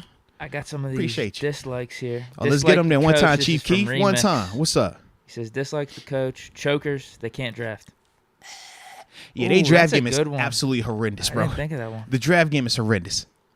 It's horrendous, bro. It's horrendous. Concepts says their inconsistency. 2, their draft fails. And 3, Mark Davis's haircut. Hey, son. So this haircut is very unique. Jacob Malesio. Yeah, it's very unique. Don't likes. I can't stand them since I seen AB with an Oakland jersey. 2, I don't like the inconsistent play from Carr. 3, I just don't like them. I can't stand how they knocked out Swan. This is true. I don't know about the Swan knockout play. I was just agreeing with it because I'm sure it happened. For the people that was back there, I'm like, if they said it, then it probably happened, man. Probably happened. And then Malesio, actually, so he's got his likes here. In contrast, he brings up, I like the old school rivalry. So he doesn't like the cheap shots they're taking, but still appreciates the physicality. Like, I can understand that. I could definitely understand that. And then says, like the physicality they bring, and love their running back, especially Jacobs. Man, Jacobs, bro, he be toting that pill. I didn't think he had the college at? Bama. So I honestly didn't think he had this in him. So there's hope. That's what I'm saying. Oh yeah, for sure. There's definitely hope. For sure. How about because I didn't think he had that the burst. More important, I didn't think he had that in him like that. I knew he had the power and stuff, but the burst has been like surprising to me. So I'm like, you know what? That's year 3. Yeah, so that's what I'm saying. I don't know what he had in because year 1 he had the 400 touches. Yeah, he had like 1,000 yards, over 1,000 yards his first year. Year 2 is when they brought in Drake though. Yeah, didn't he still have like 800-900 yards? He played well, but I thought King and Drake definitely like carved out I thought he carved out a little bit of a role there. I think you're right. Yeah. I think you're right. It wasn't the same degree his rookie season. That's kind of why I didn't think he had it in him. I thought he was declining in a way. Essentially, everybody remember he was potentially a cut bait this offseason. Remember during training camp, they was like he could potentially be released. Yeah, and that was during the time we were looking for number 2 guy. We were like, hey, man, he would be perfect. Hey, Derrick Henry was a late bloomer too. Yeah. Trent Richardson wasn't. If we're just gonna go through Alabama Mark running back. Ingram he was a late bloomer. There we go. He was very much a late bloomer. There we go. I thought he was a bust. He never really developed that burst though. He was quick enough though. He but it was a good compliment. It was a good back. Kamara. So I like his game, bro. I like his game, and I did enjoy like playing against him too. Like he a good dude to go against, man. He a good running back. Not great, but good running back. All right, we calling up TG. Yes, let him get a chance to first off pay his respects to Franco, but more importantly, I need to hear his thoughts on Najee again, man. And we seen him last night, and just know, ladies and gentlemen, when we seen him last night, we didn't even talk about this. We might need to talk about this after the interview. All right, we'll get after the interview. But just know, we were in the building, rubbing shoulders with them guys. Oh, a lot of them guys, and you should have seen Deke. Oh yeah, we're gonna talk about how the vibes were. You know what I'm saying? Potential smoke, potential no smoke, potential. I'm gonna go in that section. Nah, we ain't gonna go in that section. We gonna stay in this section. You know, it was a whole bunch of stuff going on last night while we was out here in the community having a little bit of fun. So yeah, we definitely gonna tap into that when we get back. But right now, man, we gotta call up the locker mate, see where he got's going on. So let's see if he answers. I think I did that right. Hello. Is this my locker mate? I'm checking for my locker mate. Locker mate. Is that him? Is that the Pittsburgh Steelers alumni? Is that the West Virginia Mountaineer alum? Is that the one and only? Is that my guy? Is that Coach Garvin? Well, first off, always good to talk to you, man. How you doing down? Everything good in your hood? Everything's good in the hood, man. Another day. Feeling good. I like it. How you doing? Man, it's one of them days, man. It started off really rocky because of the news we got.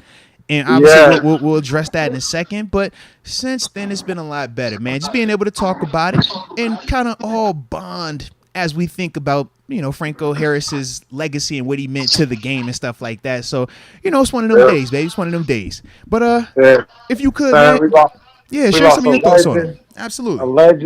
A legend, a Hall of Famer. Great person, great human. It's crazy. It's crazy. It's because it's like I feel like this weekend, like I know it's the reception. And it's almost like it's a team thing. It's definitely a team thing. But it's like it was his reason. It's kind of like no, it's about him. It's about the play, the moment. And if you really look at it, like I'll talk to a lot of people. That's kind of one of the things that really started Steelers to feel like that's one of that's one of them founding moments, them groundbreaking, like here we go. Yeah, and we were talking too, man. We were just saying how when people talk about the Mount Rushmore of Steelers, the guys from like the 70s, anybody that was around, they swear by Franco. They say it's Joe Green and then it's Franco. Like swear by this man. And it's crazy, like you said, man, you're hearing a lot more of those stories and stuff coming out now.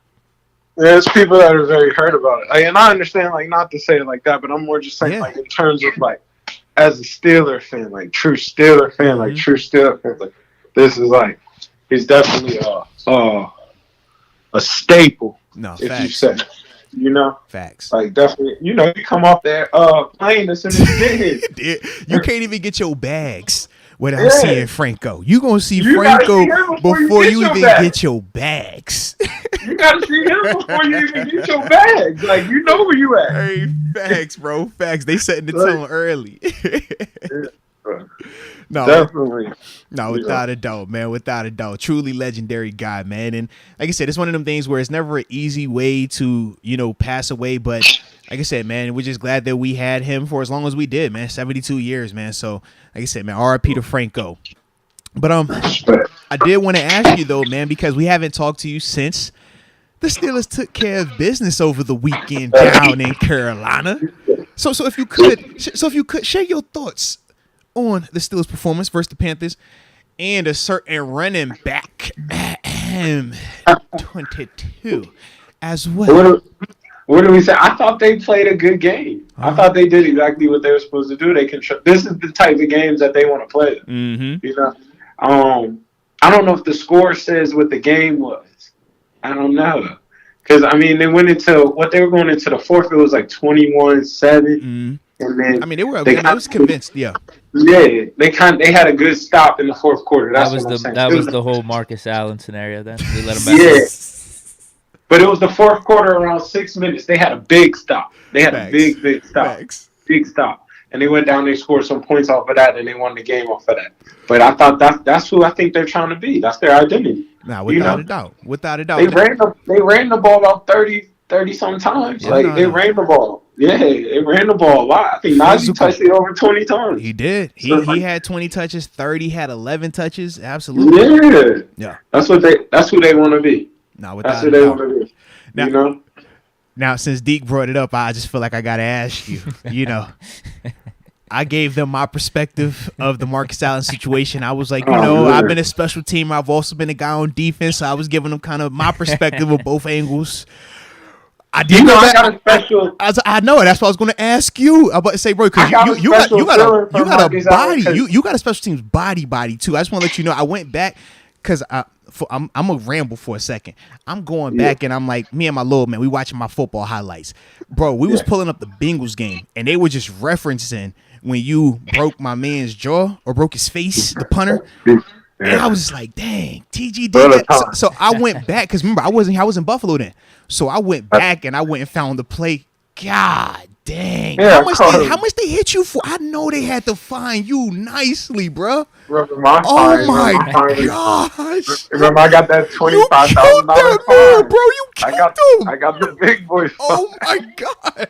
Yeah. Son, yo, why you do that to that man like that though? Like when I watched, I was really like, yo, TG, like what was up, bro? I caught him. We scored on that play too, so I know. Yo, but yeah, man, it came to my head. So yes, if you could though, what were your thoughts on the Marcus Allen unsportsmanlike conduct penalty that took place versus the Panthers? And give us the mindset too, man. You know, what's going through a guy like that's mind, man? I felt like I was in that Marcus Allen role, that like teamer who could cover. Who could play linebacker, the teamer who could, big safety, the big safety of it. So it's like, and being in that, I wouldn't have did that. Like I get what he was doing. He's comfortable. He's having fun. He's like, he's playing around. I'm in action. I think. I don't think you can afford that penalty. You know what I mean by that. I don't remember you getting one of these penalties. We're all not created equal out there. We're not created equal out there. I'm with you. I'm with you. Don't be that guy. Yeah. Like I think he can afford like blocking the back penalty. Things like that. I don't face think mask. He could get that. Face mask. Yeah. I'm like, that's not a good one to go get. The play didn't even happen yet. That's a rough one, bro. That is a rough one to have. I was curious what he was saying over there. Like I kind of, I know. I looked at it again. I'm like, son, I really don't know, because the dude that he like says something to initially, I thought he went into the huddle. He doesn't even go all the way into the huddle. So I'm like, you extra. This is a little extra. It's a little extra. Even after the penalty, I'm curious, like, what was he saying after? Like, because he definitely was still talking. My thing was this. I feel like his saving grace is he does get tackles on special teams. Yeah. And you know Danny Smith, if you make tackles, he gonna have your back. He gonna route. And I feel like that's the only thing that saved Marcus, bro. Like man, going back and watching it again, I'm just like, and they won. They definitely won. They definitely won. You gotta win. No harm, no foul. Don't do this ever. TG. We lost when Claypool did that first round stuff me and you both know for a fact, if that happens and you lose, that everything changes. Everything changes. But I had to make sense. Seriously, it changed. You're right. Deke's right. It changed the trajectory of Claypool's career here when he signaled first down and got an attitude versus the Vikings, and we lost that game. Oh, everybody talked about that play specifically. That was the Chase Claypool game. Come on now. How dare you? Yeah, Marcus was dead. And think about for even the Ben supporters, because Ben low-key had him a drive at the end. We were supposed to be iconic, and they look at that like, we could have had one more play. If we would have had one more, if you just, man. Yeah, so Marcus was flirting with dangerous territory, especially how they progressed down the field after said penalty. But he got bailed out. Hey, sometimes you just got to thank the football guys. The football guys looked out for that man, bro. He won the game. Yeah. Let's not talk about this. We won the game. Coach, we won the game. We're gonna move on. We're not gonna ever talk about this. Is never gonna come up again. Yep. He's like, we'll never talk about this again. Dude. This never happened. Yes, but if they had lost, it would have been, it might have trended. No, without a doubt, it would have definitely been highlighted. Okay, so you've been talking up Kenny Pickett recently. KP8. With some of his recent performances. You've been liking what you've been seeing. There is a faction of Steeler Nation right now. It's got me disturbed. They're calling for like a quarterback controversy type of thing right now. You saw 10 last week. They say he ain't throw no picks. He was nice. I just wanted to see where you stand right now. They said the picks were the criticism versus Baltimore. He didn't throw picks versus Carolina. It's that simple. He's the better quarterback. That's what they say. That's what they say. That's what they say. You can't do that. He's the quarterback moving forward. He's the guy. Like we said that. That's the whole part of that's the whole thing. That's what we were saying. That's when I kept being like, you don't want to rush him in there because once you go in there, it's his job. Like you can't go back. But your ex done hit the gym a little bit. No, you can't do that. She didn't went and said, I'm gonna get these Lululemons on you one time. You know what I mean? She didn't want to get her hair done, their nails done, and she had you right last week. She just fumbled the bag. Her breath was a little stinky. This week she had the medicine. She's good now, bro. I get it, and honestly, you can do that, but you can't do it. Let me tell you what. You can do it, but you're saying that you're willing to draft a quarterback next year. You're saying that you're basically saying he's not the guy. So you're not a family man no more. Okay, all right. Yeah. Okay.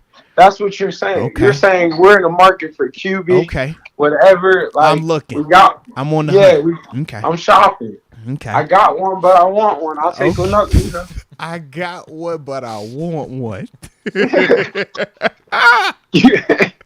right. If you do a QB controversy, you can't. Like, I just don't think you can do that for his mental. I think the way they presented it, you know, the K8s and all the storyline, just, you know, I'm with you. We can go back. But let's talk about this like this, then. I know we cannot separate the two, but just talent for talent today, who gives the Steelers the best chance to win? I think Kenny. I think Kenny does. TG. Elaborate though. Talk about it. Why? We're talking today, and not fan, not money, not draft, just talent for talent. Why? I think Kenny does, because I think the offense is now molded into his offense a little bit. I think they're trying to run plays that are like, you know, you have to get those plays that are your plays. I think you see a lot more of his plays come about. Oh, no. It's very distinct. You can see it. Yeah, I'm with you. I think the first game, even when Mitch went in there and he struggled a little bit, he kind of elaborated, like, I was just trying to get this done. Those weren't his plays, right. You know? I think the Kenny playbook is the playbook that they're going with, is the playbook that everybody's using. I just don't think you can keep switching your playbook, if that makes sense. So that's why I'm like, I think Kenny's the best option. Okay. And now the other question that had been coming up because of these quarterbacks and how they've produced at times and ultimately why the offenses look better, do you feel like Matt Canada has secured his job for the next season?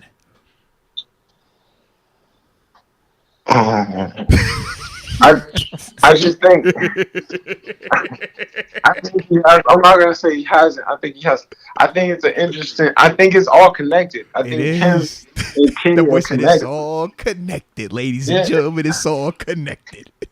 I think what he doing these last couple of weeks. I think him and Kenny are connected. I think he shows you some light in the George Pickens. He shows you can get on the ball. He has a role play every now and then. I just think you keep this whole thing going in the next season.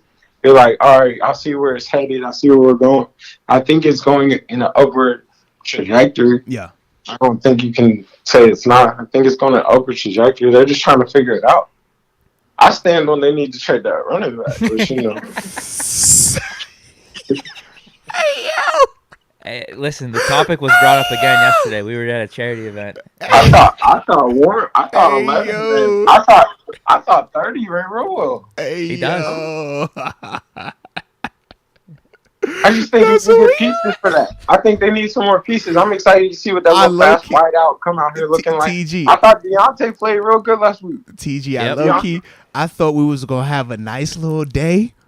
And won't no 22 slander gonna be thrown out here. I thought everything was good. TG said, just know I still stand on what I said. I just think he's a very, very good player that you can get a couple value pieces for. You know? Oh yeah. Like, sell it that way. However you need to sell it. Yeah. It's almost not like you. We think you beautiful. We just think that you deserve somebody else. I think you can get pieces for that. Like, I think it's a really good player that you can get pieces for. Here's my question to Moats. Yeah, I think you get pieces for that. I'm excited. Go ahead. I'm excited to see what that fast wide receiver looks like. We didn't get to see that this year. We did not. You're right. You know, that's a weapon. I don't know if Johnson will be that. Okay. I'm not sure if they'll run that. Okay.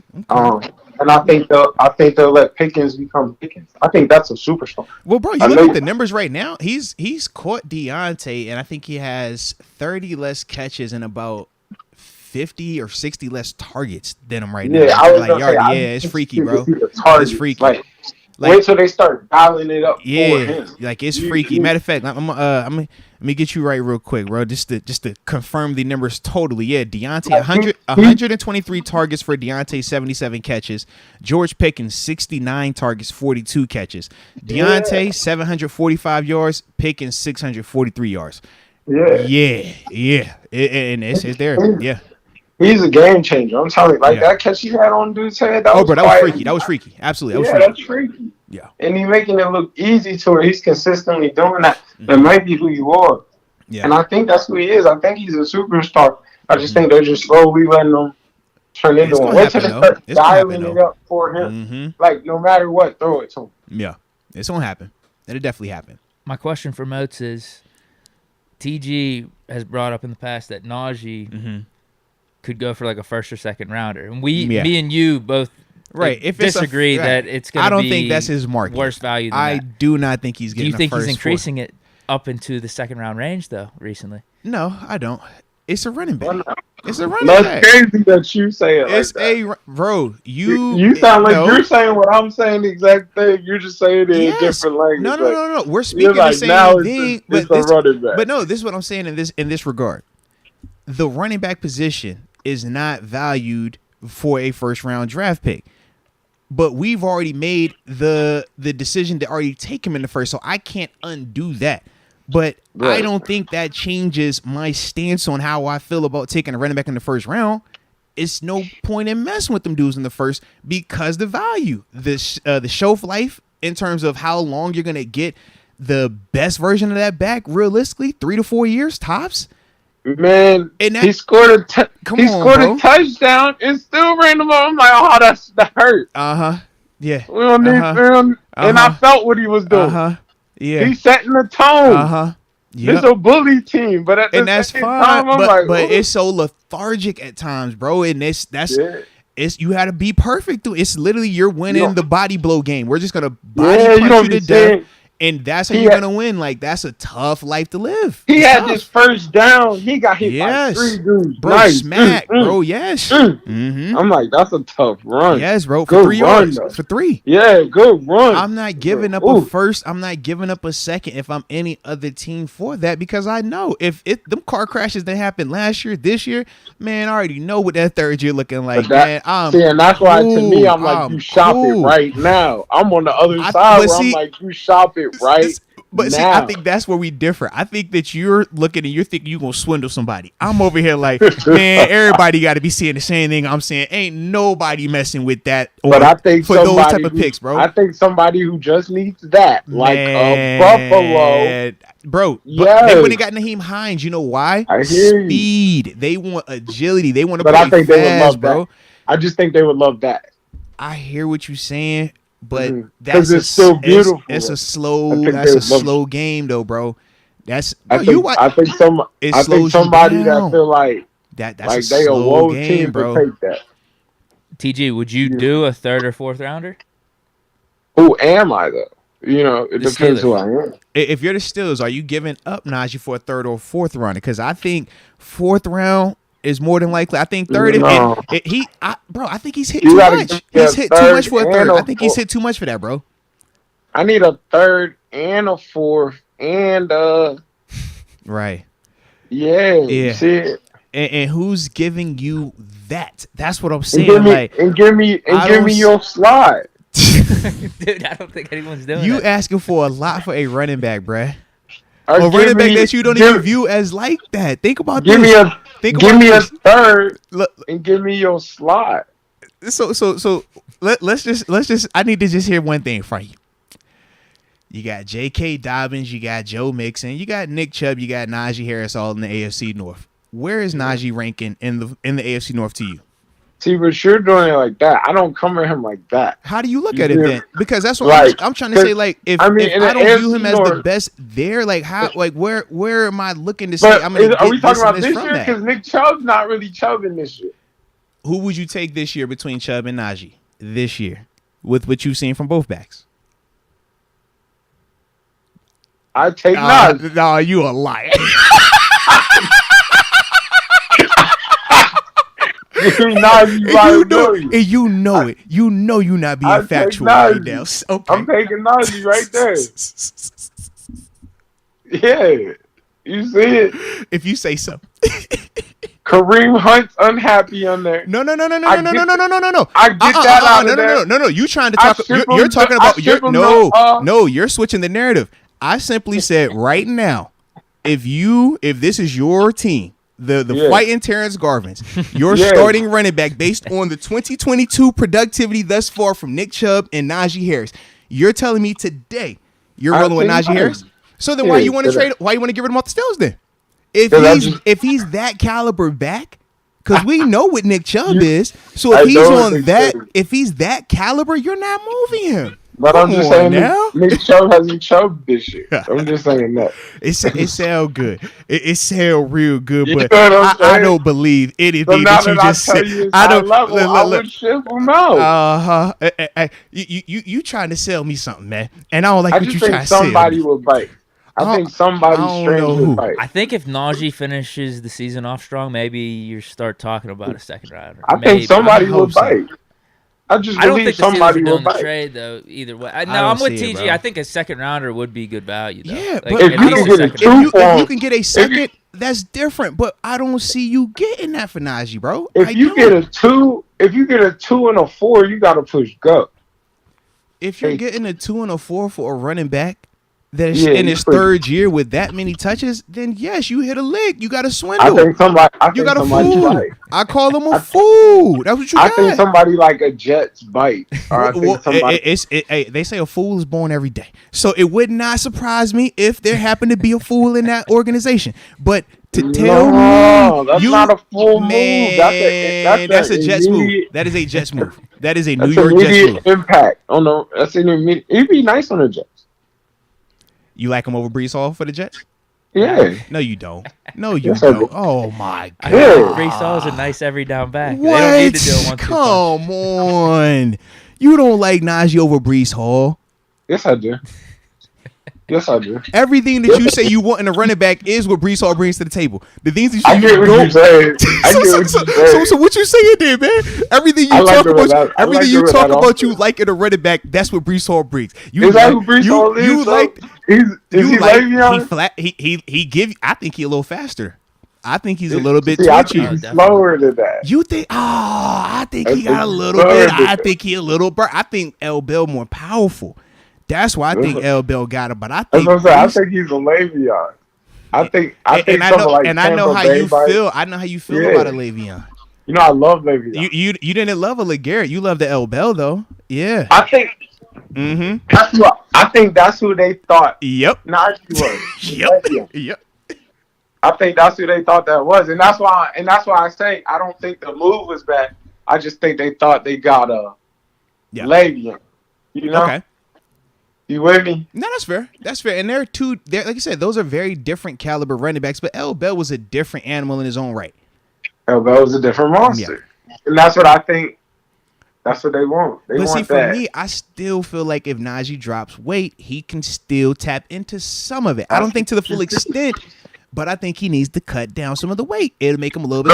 No, Pittsburgh's just been spoiled. Like, and you gotta understand, they've been spoiled. Like, they were blessed with a big, fast running back, bro. Who could catch? He could block. He could do it all. Absolutely. Yeah, he could literally do it all. He could do it all. Absolutely. Then they had this big goon center who was moving. Could pull from the center position and get up on the linebacker to safety. It's like, yo, this makes no sense. Yeah, with an all-pro tackle next to it. Yeah, and then a receiver a receiver that you couldn't pack the box on because he could kill you by himself as well. Yes, that was the perfect storm. I'm with you. And yes, they might have thought that they were getting that, and unfortunately, they don't have that. I'm with you. This line you see what I mean? is not what it was with pounding them, though, too. That's another point. That's another point, though. This offensive line is definitely not that caliber either. So I think it's a lot of stuff at play. But I do feel if Najee were lighter, I think it's a little different. That's all. I got to keep building for what you're looking for, and I think you trade that. There's some young pieces out here to go get. I just love it, bro. It don't matter how hard my argument is. He can always be like, I hear you, but I'm still gonna trade. I think you trade that. That's the beauty of this convo right here. That's the beauty of it. All good, all good. All good. You ship that up the road. Go get you something nice for it. Come back. So what does that mean this weekend for him? Then is this a good Najee Saturday night? Or is this bad Najee Saturday night? Saturday night. I mean, he got a lot on his plate now, man. You know, he's been calling it week in and week out. Good game, bad game, good against the Panthers, right? Who's that quarterback? Kenny. It should be Kenny. Kenny looked good last night. He looked like Tomlin even said he's out the protocol now? Okay. All right, good. I was like, I didn't know if he was clear. So, yeah, he's clear then. So, look at you. You giving up all this. Look at you. He's good then. He looked cool last night. I'm like, okay, well. Bro, we posted a picture. My little man was. What happened? I'm like, what happened? No, it was the charity event, bro. They had it at the stadium last night, man. So it was like literally you know how when coach when it's like, yo, this is the event. Last night was the event. So it was the event. So yeah, you know what I mean. So they was there. That's why, like, even Deke. It was funny because Deke be siding with you on your Najee takes, but last night Najee was in attendance. So Deke was you wasn't acting like that. All I'm saying is I didn't hear any takes. I didn't hear any agreements. But he that's how you got it. But wait a minute. He was real chummy with 30 and 24 though. He was real chummy with Jalen Warren and Benny Snell. That's all I'm gonna say. He ain't say anything to Naj. He was over there. He was over there hugging it up with Jalen. Oh, bro, this ain't good to see you. That him and Benny Snell was passing out socks together. I'm like, bro, what is this? Yes. So that's yeah. So I just wanted to peel back that curtain a little bit, but that's what I was referencing. I'm like, yo, we saw him. He looked cool. Like everything was a vibe. You know what I mean? So that's what I was saying. I won't drop no secret, but Deke, yeah, TJ. That's all I'm saying. Deke went on. Deke was real. I was like, yo, man, that's Najee right there, huh? Yeah, I get it. Deke legs stopped working. And I was like, Deke done walked around everywhere. Deke was playing football in the building. He throwing around like all. Deke made himself at home at the facility, dude. At the stadium, he made himself at home. He had his feet up. He was throwing, bro. He playing catch in there, hitting the windows, hitting the. I thought he almost broke a TV. Like it was that, and that's no exaggeration. Deke, am I lying? Was a TV hit very, very loud by an object that you were throwing? Or that you were part of throwing? You were part of the game. Were you not? Is a really good yes, lawyer it's a yes or no. It was a yes or no. Were you a part of the game that was being played? Yes. I was part of it. Okay. All right. That's all I needed to hear. That's all I needed to hear. So yes. A TV got hit from a game that Deke had the kids and himself playing. The game. I started. Okay. The game. But when I said, "Hey, Deke, 22's over there," Deke legs stopped working. Deke couldn't walk anymore. Deke couldn't throw anymore. Deke couldn't play anymore. And I don't know. So that's all I'm saying. So that's what I was, what I'm saying. There was a lot going on with that, but yeah. So yeah. I haven't lied to you yet, man. But so KP8 will be the quarterback. So is it a good 22 game on Saturday, or was it a 30 game? Or was it a 24 game? You let us know who should we put our money on, huh? See, I think when 8's in there, they're more in the shotgun. Okay. I think when 8's in there, you see them more in the shotgun. You see more of the play action, or you see more of the, Yep. the wags, misdirections. Yep, they try to get you on the perimeter. Mm-hmm. And I don't think that's 22's game. I think when he gets it from the shotgun, he's a different back. Mm-hmm. Like when he gets it downhill under the dot, he's down.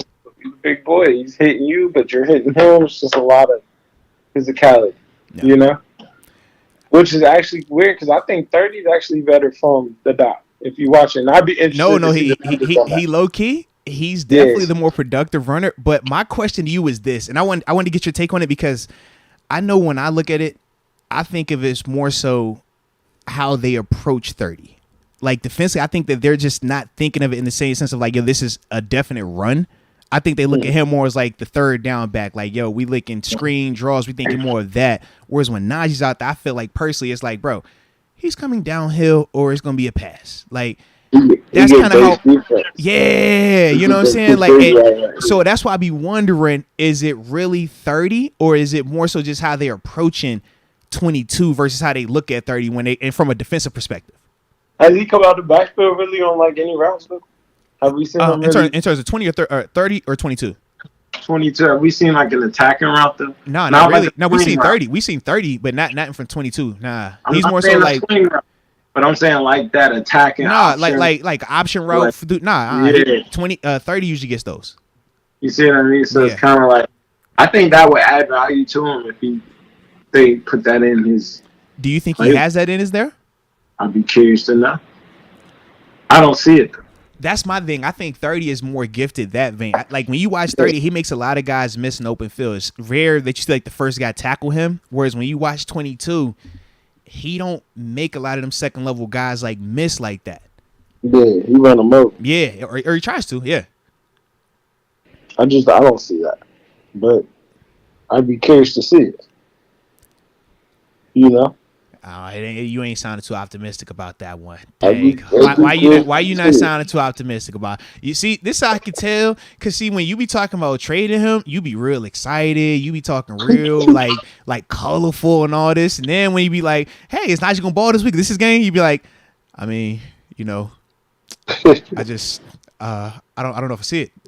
It's just, you see how you just come all the way down. It really lets me know how you really feel this week about my man Tutu. All right, so ladies and gentlemen, take that for what it is. In 30, we trust this week. All right, thanks. That's what I was. All right. Well, I guess the last thing that I did have for you, what were your thoughts on your former quarterback transferring officially to Rice today? JT Daniels, I did notice that as Pitt well. Is loading up right now in the transfer portal. Yeah. I just needed to get your thoughts on it. You know, how you feeling about that situation, man?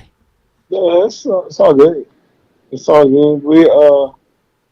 We moved on from that. You know, we thank him for his efforts. He tried. That's not really what we're looking for right now. So he's going to do well at Rice. I think, what's this, his fourth school?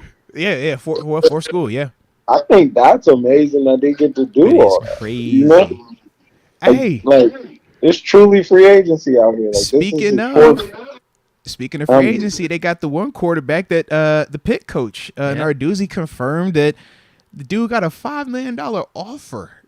I heard that. What are your thoughts on that? Like, bro, in college. So wait, I was confused. Like, the Pitt quarterback got that?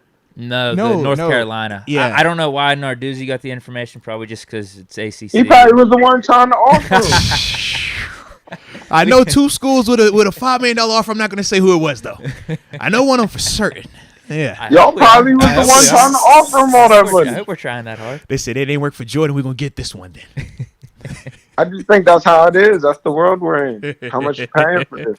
They said Jordan Addison was getting around like 3.5 or like 4 or 5 last year too. Yeah. How much are you paying for this? That's the world we're in. 5. That's the world we're in. How much are you paying? Though? Do you like it though, TG, or do you feel like it should be capped or anything? I think even if you try to cap it, I don't know if it can be capped.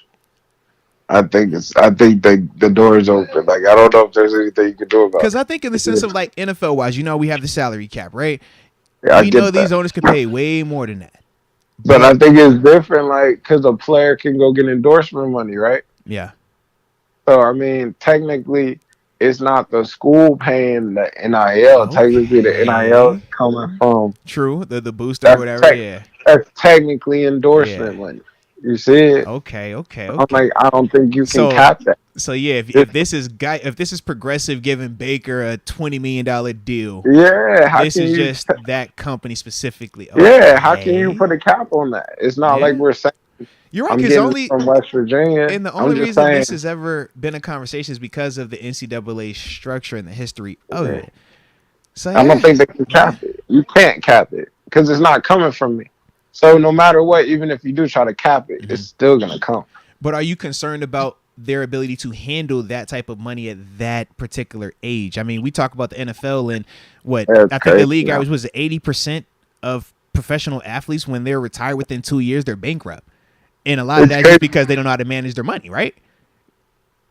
I get it. I mean, I think it's crazy to get these kids all them. I think they're going to have to start putting in programs. They're gonna have, you gotta do something, bro. Because it's getting it's gonna get crazier and crazier. I think it starts in the high school level. Maryland just opened up. Oh, bro, they offering cats early. Yeah. Them NILs is early, bro. They got legit. It's high school kids with NILs, bro. Yeah. It can get strange out here. Yeah.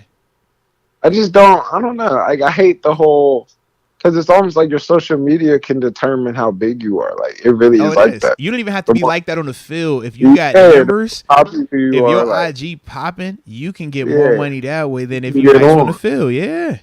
And it's like, that's the only thing I don't love that, you know. But I mean, it's just a wild time. It's a tough time. Like, it's a wild time to be a high school kid. Like, I feel for some of these high school kids, like, in recruiting, because it's tough. Yeah. You see all these boys signing. The transfer portal kill you too if you coming out of high school. If you ain't like that, yeah. So today was the early signing. You see these kids signing today, and you'll see a bunch of kids sign on the next signing day. But it's a lot of kids that's not getting recruited because of the transfer portal. Yeah. You see transfer portals is signing today too. It's a lot of guys. Well, and you can speak on it now that you're in that coaching vein, but literally coaches have told me, man, when I reached out to them about certain players, they're like, man, you much rather take your chance on a proven transfer than a kid coming out of high school that you don't know if he's going to develop or not. Like, that's legit where they're at with it, man. Yo. 110%.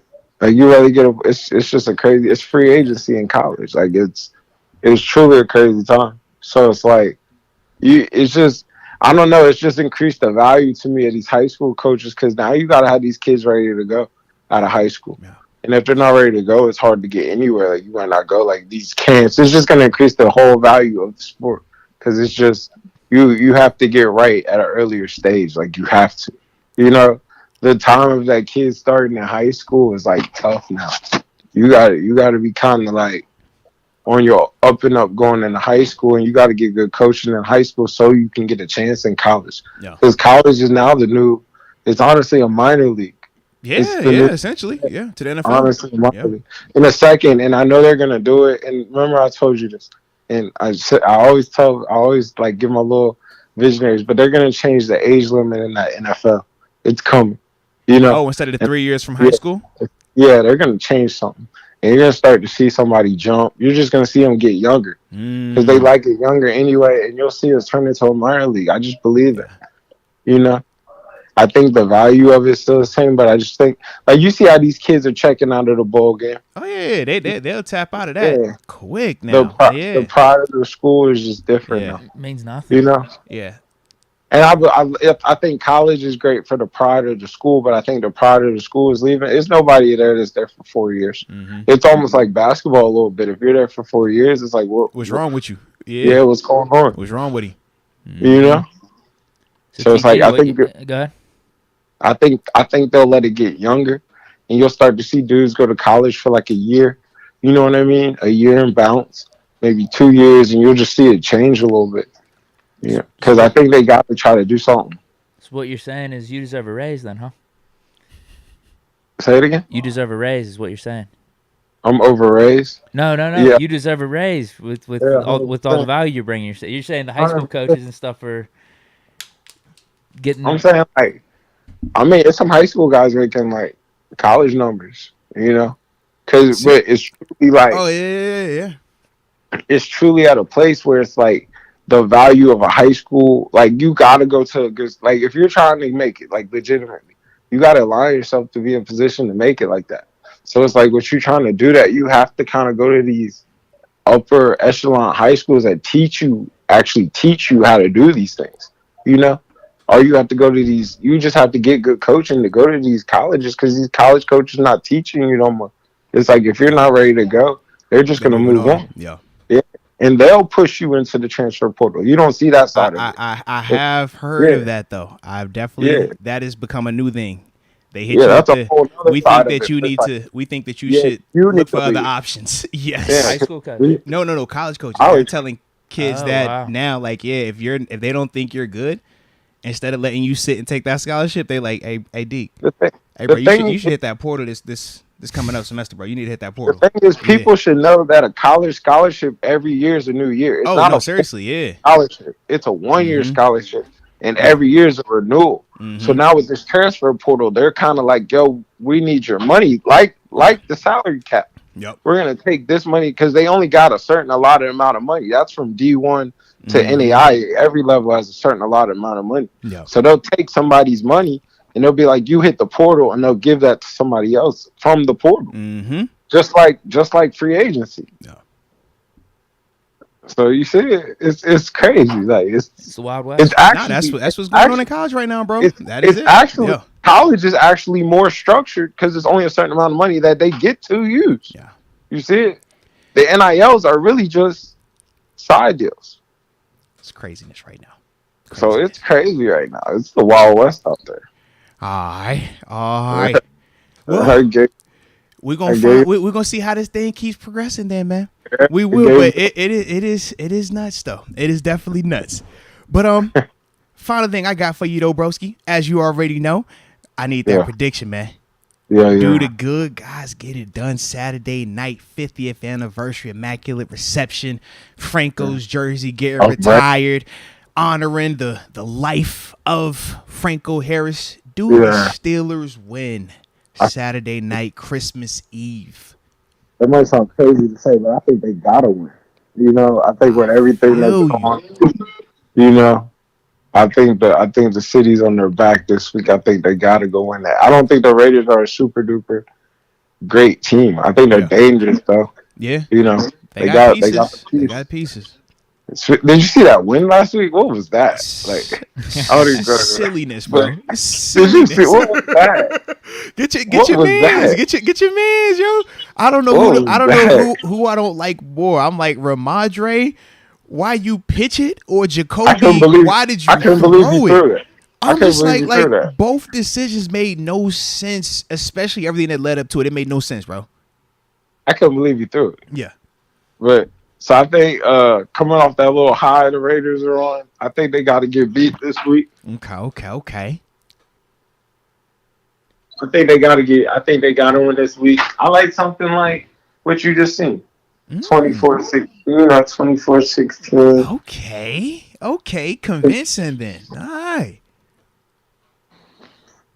24-17 type. All right, I like that. I think you see something like that. That definitely cooks, then. I like it there, bro. I like it. Well, as always, man, we definitely appreciate you taking some time to hop on with us. The locker mate, a.k.a. my homie. Definitely appreciate you. Stay safe out there. And Merry Christmas, too, man, if I don't get a chance to rap with you before then, all right? Heck yeah, man. Merry Christmas. All right, bro. Peace, bro. Shout out to my locker mate right there, Terence Garvin, Pittsburgh Steelers alum, West Virginia Mountaineer, sharing his thoughts on a lot right there. It's very interesting, though. I like that perspective on the NIL. There's a different perspective. I didn't look at it like that. I like it, though.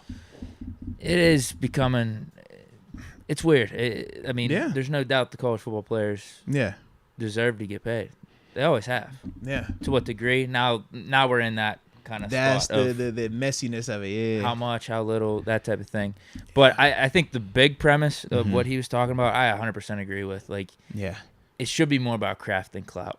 Yeah, I swear by that, but it makes sense why he says that. Why I feel like that as well, because to us, it's kind of like it almost reminds you of the draft in the sense of if a guy has a brand associated or if he was drafted in this round, even if his skill isn't there, he gets every opportunity. He gets everything almost handed to them. And essentially that's what he's referring to with those NILs. It's like, man, you watch a kid, if he has 100,000 followers or 500,000 followers on his, TikTok, he going to get a crazy deal, even though he might not even be a starter or even like that in terms of skill. As long as he's rocking his jersey or something. And he lets you know I'm part of the hoops team or the football team. Right. So that's the part where it's like I get it, but then at the same time, I can't hate that because I look at marketability.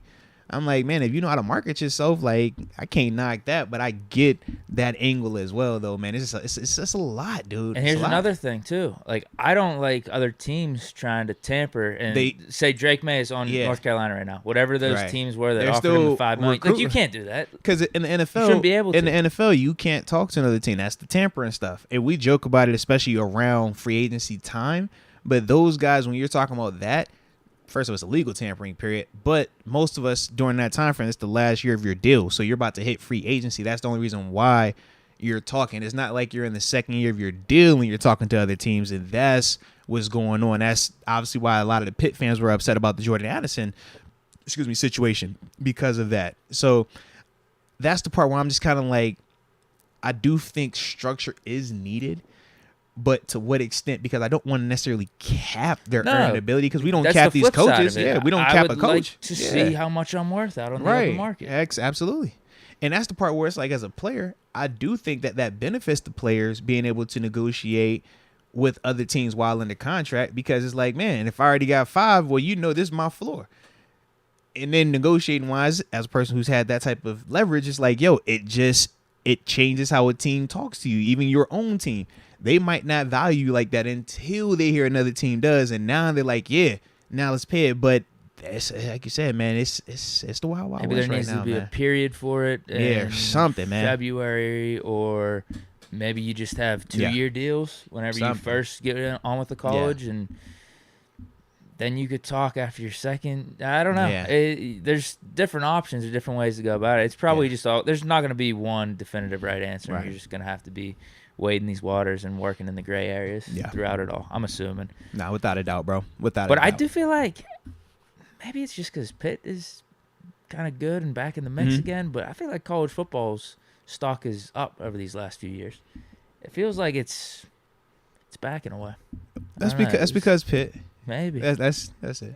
It might be. I don't know. I like the whole college football playoff stuff now. Like there's some changes that have been made for sure. It's still a very exciting game, yeah. I just think for you though, it hits even more because of Pitt, what they just honestly, I thought the transfer portal shit was gonna hurt Pitt the most. Because you lost Jordan, because you lost Jordan last year, but now this year you benefit. Yeah, I feel like it is gonna help us a lot more than hurts us, because we're gonna get a bunch of these dudes from Alabama, Ohio State that don't play, like really talented 4- or 5-star recruits, but like we can actually provide them an opportunity in their second, third, or fourth year to showcase that. Hoping we keep it up. We shall see, man. We shall see. I mean, we're reloaded. We're retooled for next year. I thought it was going to be a down year. We're losing a bunch of players, but no, we're bringing some guys in. We're bringing some guys in with big talent. We even got this Penn State quarterback. Is he good? Yeah, Penn State's real pissed about losing him. They like him more than Clifford. But he might have to sit in the wings with Jerkovich, but then he'll get a good 2-3 years to showcase his talents. Okay. I don't know if it's going to be a quarterback competition, though. Maybe Narduzzi does that. Either way, I'll be excited to see how it plays out. I like when you get all excited about your quarterbacks that transfer to you guys, man. We've got some good defenders coming in. A lot of people coming home. Like a lot of highly touted Whippeal players that left in high school. One of the dudes went to Florida. Donovan McMillan, he's like a safety. I guess he didn't get as much playing time as he would have liked his first couple of years. Now he's coming back home. Probably going to be our starter. I like it. H2P. That's what they say. That is what they say. All right. So let's see. We got supers we'll tap into. But before we tap into that, let's pay a bill real quick. Sure. Because today's show is brought to you by Manscaped, the leaders in below the waistline grooming. And as you know, man, the Lawnmower 4.0, it is elite in terms of helping you with your personal hygiene and grooming. But more importantly, I like to talk about the Weed Whacker, because it takes care of those nostril hairs. And nobody wants nostril hairs. Nobody. But that is what Manscaped has. That, and along with plenty other personal hygiene care products to help with your personal grooming and just make sure that you are, in your best fragrance and appearance. All right, when you're in your natural attire. And more importantly, we have a promo code, and it is Moats. You use that, you get your 20% off, along with free shipping worldwide at manscaped.com. So stop wasting time. Make sure you utilize their tools. And trust me when I tell you, your dangly twins and all of their friends will be very appreciative of you. Shout out to Manscaped. Super chats then? Yes. Steely Dawn. Let's do it. Moats, you ever hear LeBeau read The Night Before Christmas? Bro, it's absolutely epic. Absolutely. I think of it anytime. Absolutely. I love it. AJ Martinez. 22 should be wearing 32 for Sunday night for the Italian army and Franco's long-lived memory of 32. Blessings to all. That would be an interesting curveball. retiring 32, and 32 has never been worn by anyone, and giving it to Najee for one game. It's an interesting curveball. And it's Harris. The nameplate's going to say Harris. I wouldn't mind Najee running on the field with his jersey in his hand, like when Cam. You got to do something like that. Cam came out when Shea went down. Obviously, came out. Like if it's that, yes.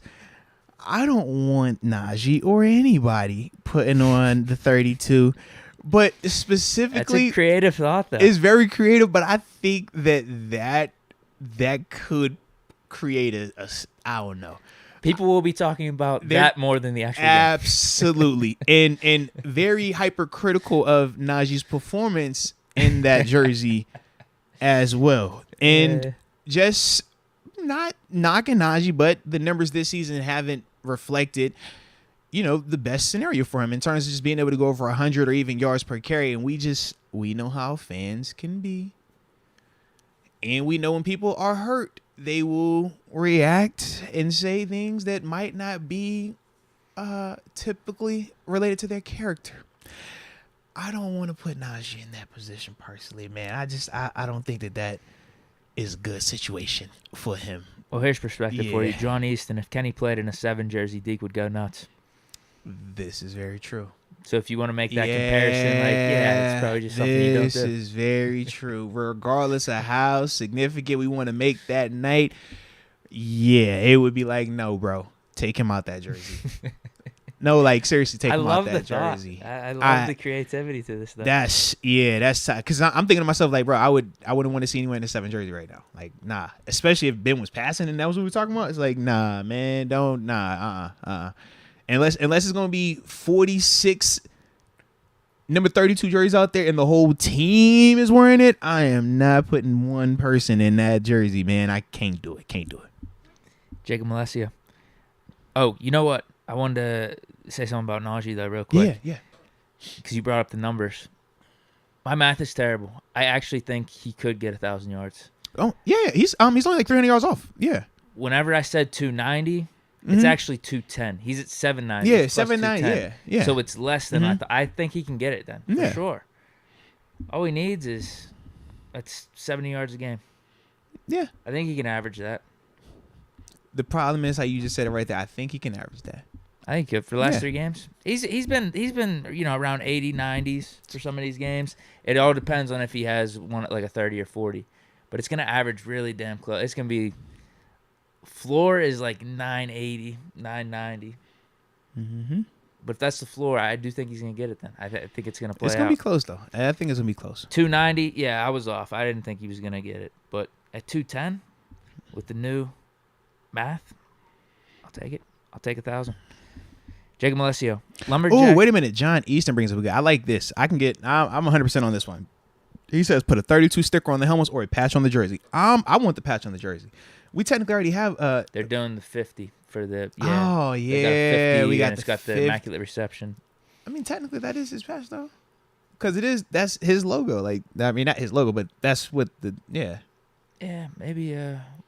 Because don't we already have a sticker? We already have the Haskins sticker. Yeah, we could do double sticker. Yeah, I think they need to bring back the gray face masks too. Just as an overall thing, sure. Yeah, it'd be badass. Yeah, I thought we was talking about what we're gonna do for Franco.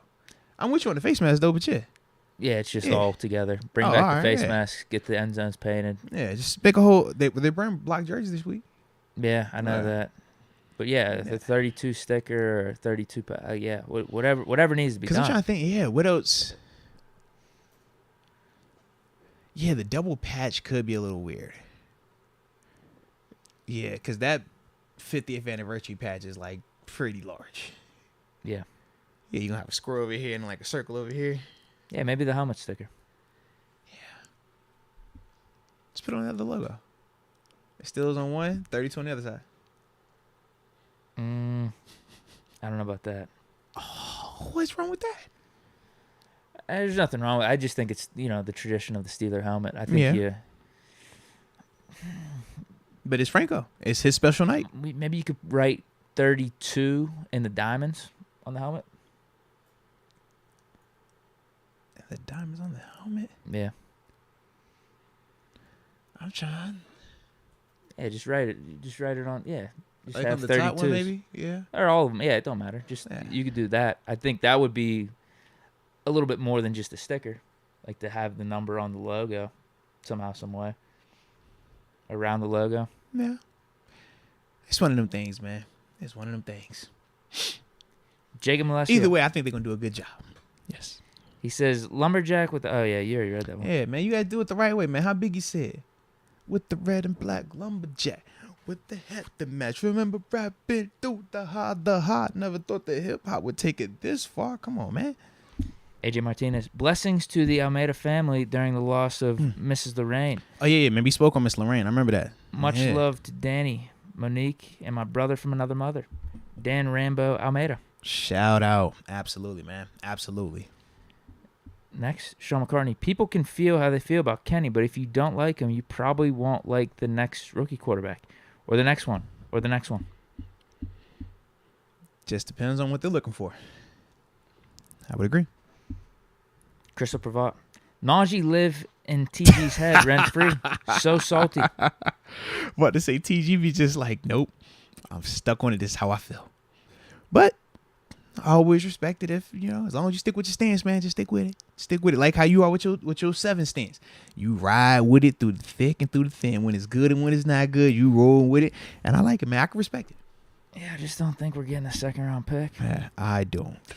And here's my thing, too. If Najee finishes off the season strong and shows that he's more of this version of himself as opposed to the beginning version, I think him, just as a leader, who Najee is, might even mean more than a second-round pick to us.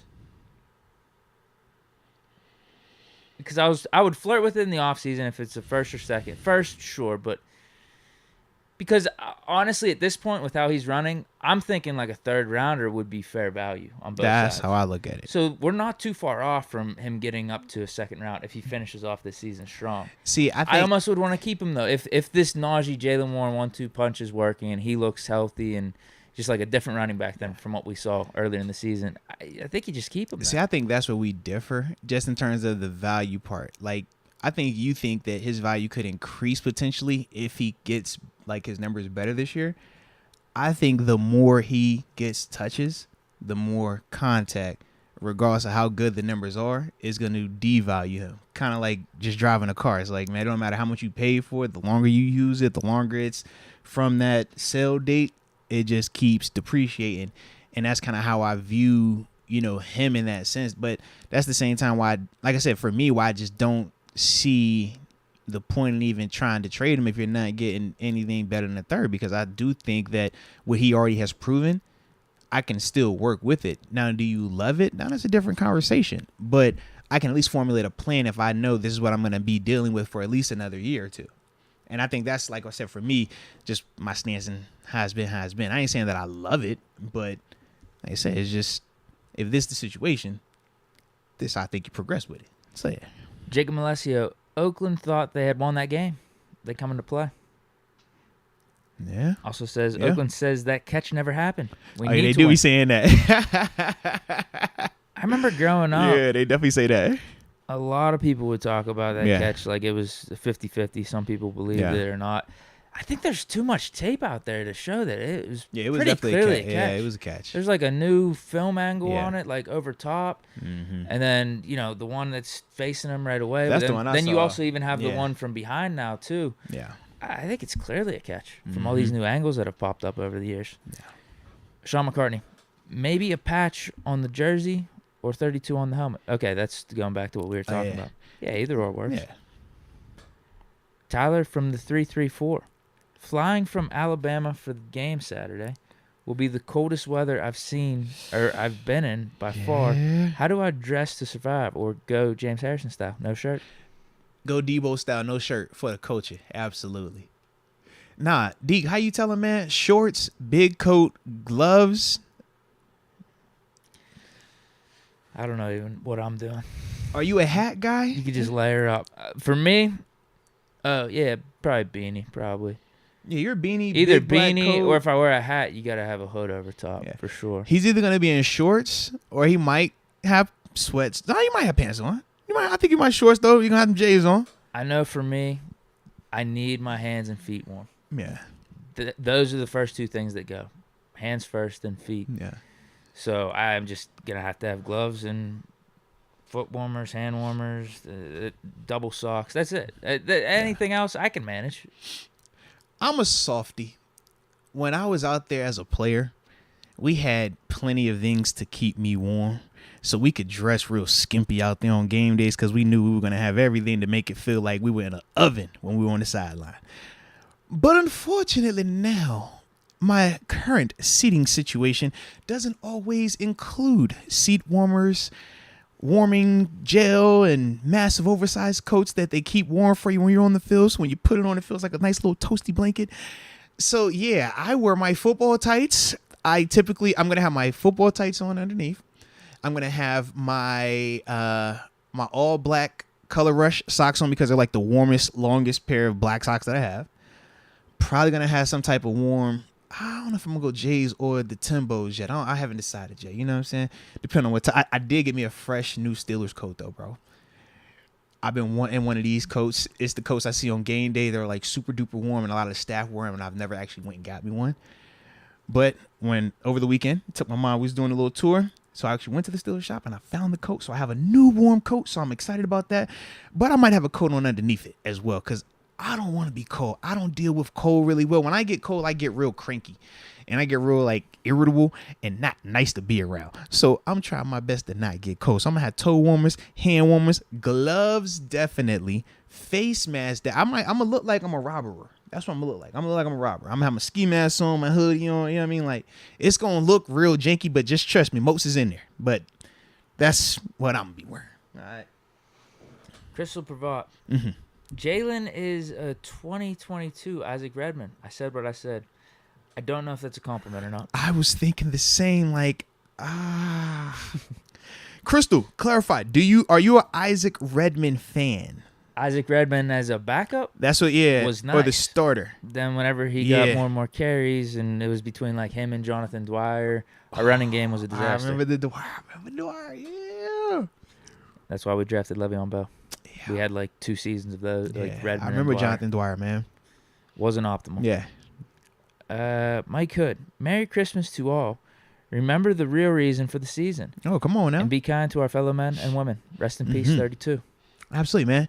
Or we say happy holidays, man, just depending on, how everybody likes to celebrate it. But either way, man, I am with you.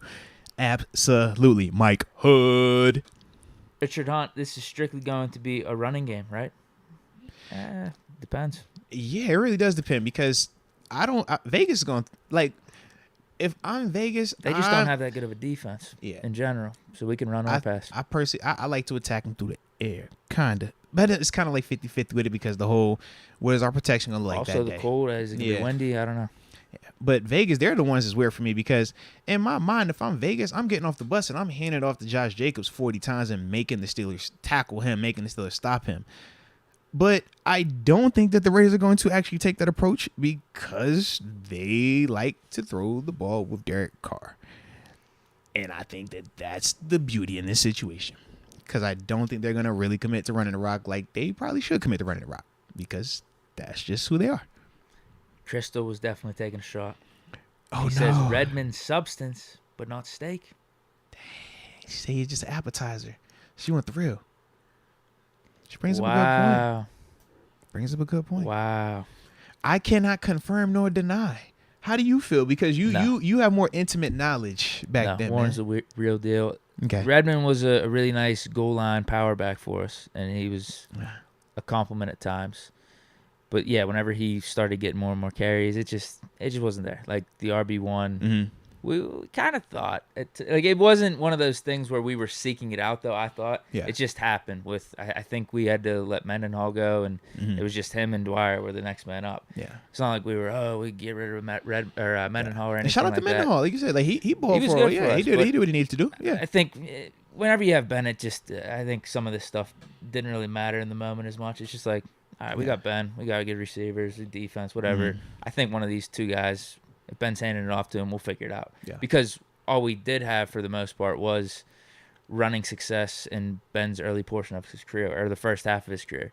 You think with like Willie Parker, the bus, and then going to these Super Bowls and everything, it's just like, all right, we can manage with whoever. Mendenhall was running good too, like in his first 3 seasons. And like now, I don't know. There are some people like me. I do think Warren could be RB1. I think in this day and age, though, the stuff that he brings is way more variety than what a Redmond even brought back then. And it's a different stage of the NFL, because we're talking about Warren and what he can mean in the passing game for us. Yeah, he could catch out the backfield. He could pass block. Definitely like I said, rushing attack. My whole question is just the different approach. Kind of like what I said when we talked with the TG and how me and you have talked about it before. I just think that it still is a different in terms of how they play him defensively in his role right now versus if we do commit to him being the guy that's getting those 20 carries.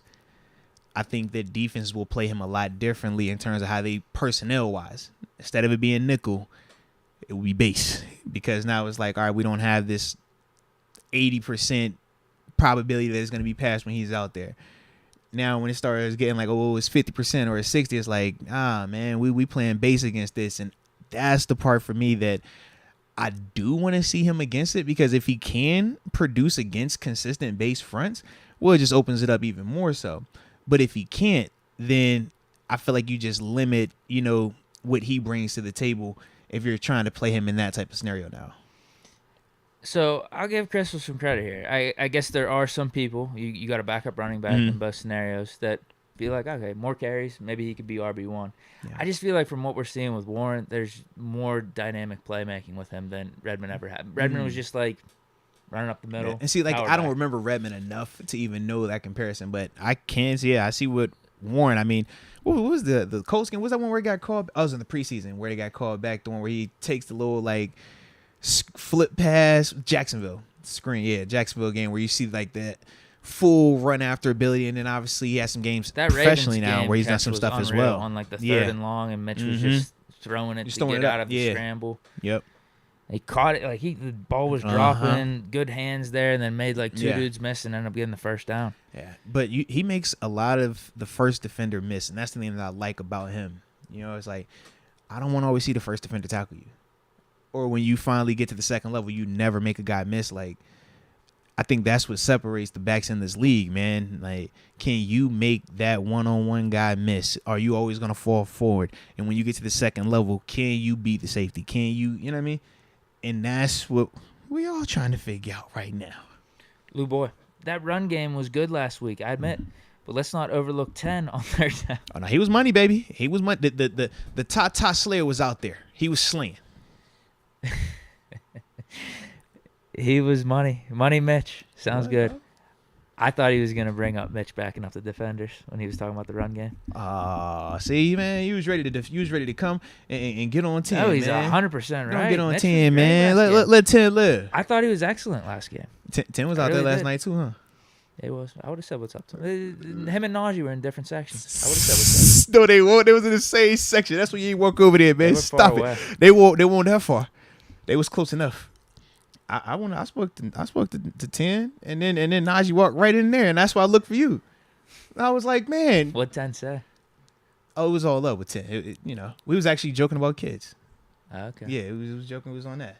But yeah, man, 22. He walked in. I was like, where Deke at, man? Deke, this is your moment, Deke. Deke, right here, Deke. I feel like me and Najee be good friends, actually. I would have liked to see it. I just thought that the opportunity was there. We were all there on one accord, working to do good. He's living his life, man. He's there doing charity. I didn't want to mess him up. He was far away. You were there He was not far away, Deke. Deke, stop it, Deke. He was far away, Deke. You brought up Benny Snell and Warren. They were in our section. And wait, actually, I got to bring up this inside story for the podcast. Can I bring up this? So go, yeah. Moats comes to me like over the summer, and he's like, "Dude, I was down at camp, man. Like, people are talking about you. People are talking like, all right, who's talking about me?" This has been going on for a minute. He says his camp. Remember that now. He's like, "Benny Snell, bro. He ain't a fan of you, man. He doesn't like your takes." I'm like, what harsh takes do I have on Benny Snell? And you would say every time like, "Oh, Jay, man, he just really I don't think he vibing what you've been saying, bro. Like, Mm-hmm. He said this. brings it up, you know, every week. No, not every week. So maybe every couple weeks. Though, yeah. Whenever his name's brought up, he's like, dude, yeah, Snow don't like you like that. Watch out for that one. Snow stands right next to me. And I'm like, dude, I heard you don't really like my takes. He's like, no, what you mean, bro? He said, yo, I love you, Snow. Yeah. And then he was talking about the packs and stuff. And yeah, we were cool. And then I look at Moats, and Moats is just dying. I'm just laughing, bro. Dying laughing. It was pretty funny, though. So I because but you told me that's something that you do. That's you play them games. What? You like to play pranks and stuff like that. You told Not me about like that. You say you got your wallet trick. You got all this other type of stuff that you do, man. Yeah. Never heard of it. Oh, shit, never. Me losing my wallet? That's no, not, not the losing it. The I'm gonna intentionally leave it. You told me about that one. You was like, oh man, yeah. And also for the chat, little inside scoop, we did talk to Warren a little bit. We did. I think a little taller than what he's marked at on Google or whatever, the combine or whatever those numbers are saying. I think he's a little tall. He looked more 5'10" to me than what is he listed at? 5'8"? 5'8", yeah. And we would also like to confirm that we think his chest was a little bit more burlier. Like he looked like his frame could take on, 20, 30 like touches. RB1 Yeah. He definitely presented a thicker frame than what we anticipated, man. Yeah. It was a good night, though. It was a good time. I just still can't believe you, though, bro. You won't go sit down to 2-2. He literally, it was like, listen, 24 was right here, you were right here, Spillane was right here, and you could have threw a sock and you would have hit Najee. You know that. I don't think. Oh my God. I would say 30 yards away. No. 20 to 30 yards away. 20 max. And we're talking, bro. 26. I think you could have got there in 10 steps. I think 10 steps you get there. There was a barrier, though. You have to remember that. Nope, we moved the barrier. You could have moved the barrier. Those barriers were not locked. They ain't stopping it. Deke, you walked by the barrier when we walked by the section that Najee was it. Now, granted, he wasn't there when we walked by him afterwards, but it was like right there. We moved that barrier out the way, man. You're supposed to go over there and All right, next time Najee's in the vicinity, I'll go say what's up. Him and 10. Yeah. I think both of those guys, specifically 22 and 10. All right? Definitely 22 and 10. I said what's up to Mitch at the softball game. No, that was beforehand. I want to see now. He definitely doesn't remember. He probably does. But still, the fact that you know, that's the part that I like to see. Because in your mind, you be thinking about like, dang, I know what I've said about this. I know how I stand on my takes. All I've said was good things about Mitch recently. But I just want Kenny to be the starter. Like, what's the harm in that?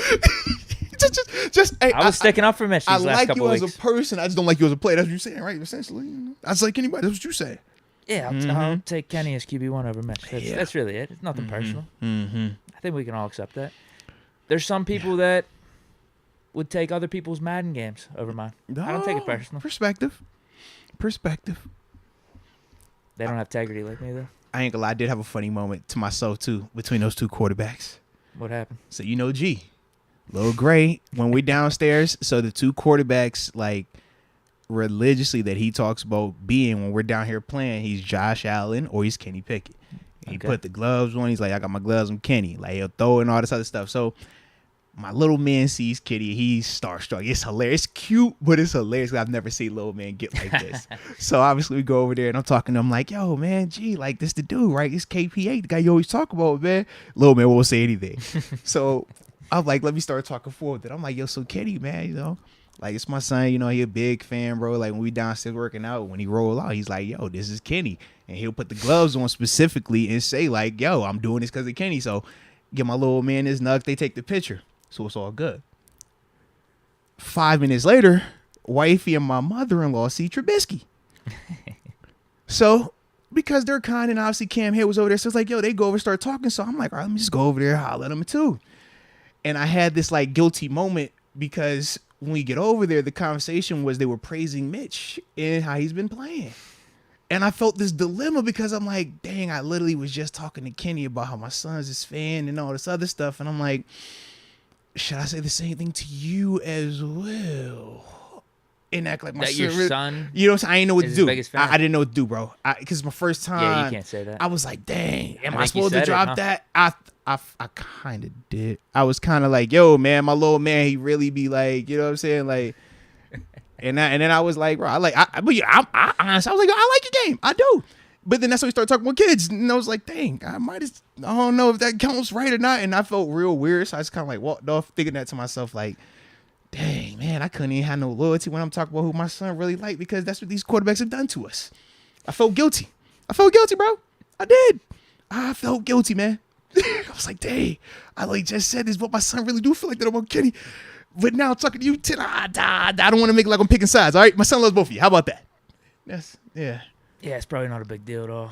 They probably don't even know any of our our texts. Good, if we're being real, right? Good. I'm hoping so. You never know, but I'm hoping so. But maybe some people do. Yeah. Maybe people are tuning in. Was there a third quarterback in the house? Last night? Let me think. Was there a third quarterback? I did not Maybe see in a Mason. different I did not see Mason last night. No. There were other players. It was some people in there, though. I don't know if I saw it. It wasn't like it was a full roster. But it was a ton of there them. were a lot of people. I wasn't expecting that. Yeah. It was spread out, though, man. But shout out was to you, good, though, though, man. You did good. Man, what was good is when all the the players showed up, I didn't have to do any more work. This is also true. But it did get crazy busier also. It did. It was like the pros and the cons. But like it got to the point. It's just like there's no point in me being around here trying to work because it's just too many cooks in the kitchen. This is very true. Let me just take a seat. Yeah, I started taking pictures doing interviews. That's what I was trying to get on. Yep. It looked like Kenny wanted to hop on the podcast though. I'm just saying, man. You talk to him. You were real cool to go talk to Kenny. That's all I'm saying. You did not hesitate. I don't even think he knows me. But you still ain't hesitate to approach. I just told him I was the guy that asked him about You didn't hesitate to approach Kenny. That's all I'm saying. You went and talked to him like everything was great. 10 was right there. Once again, about 10 steps away. It was in our steps. He was in our section. And there was that barrier. Oh, my God. I just told him, I was going to ask you about handstands.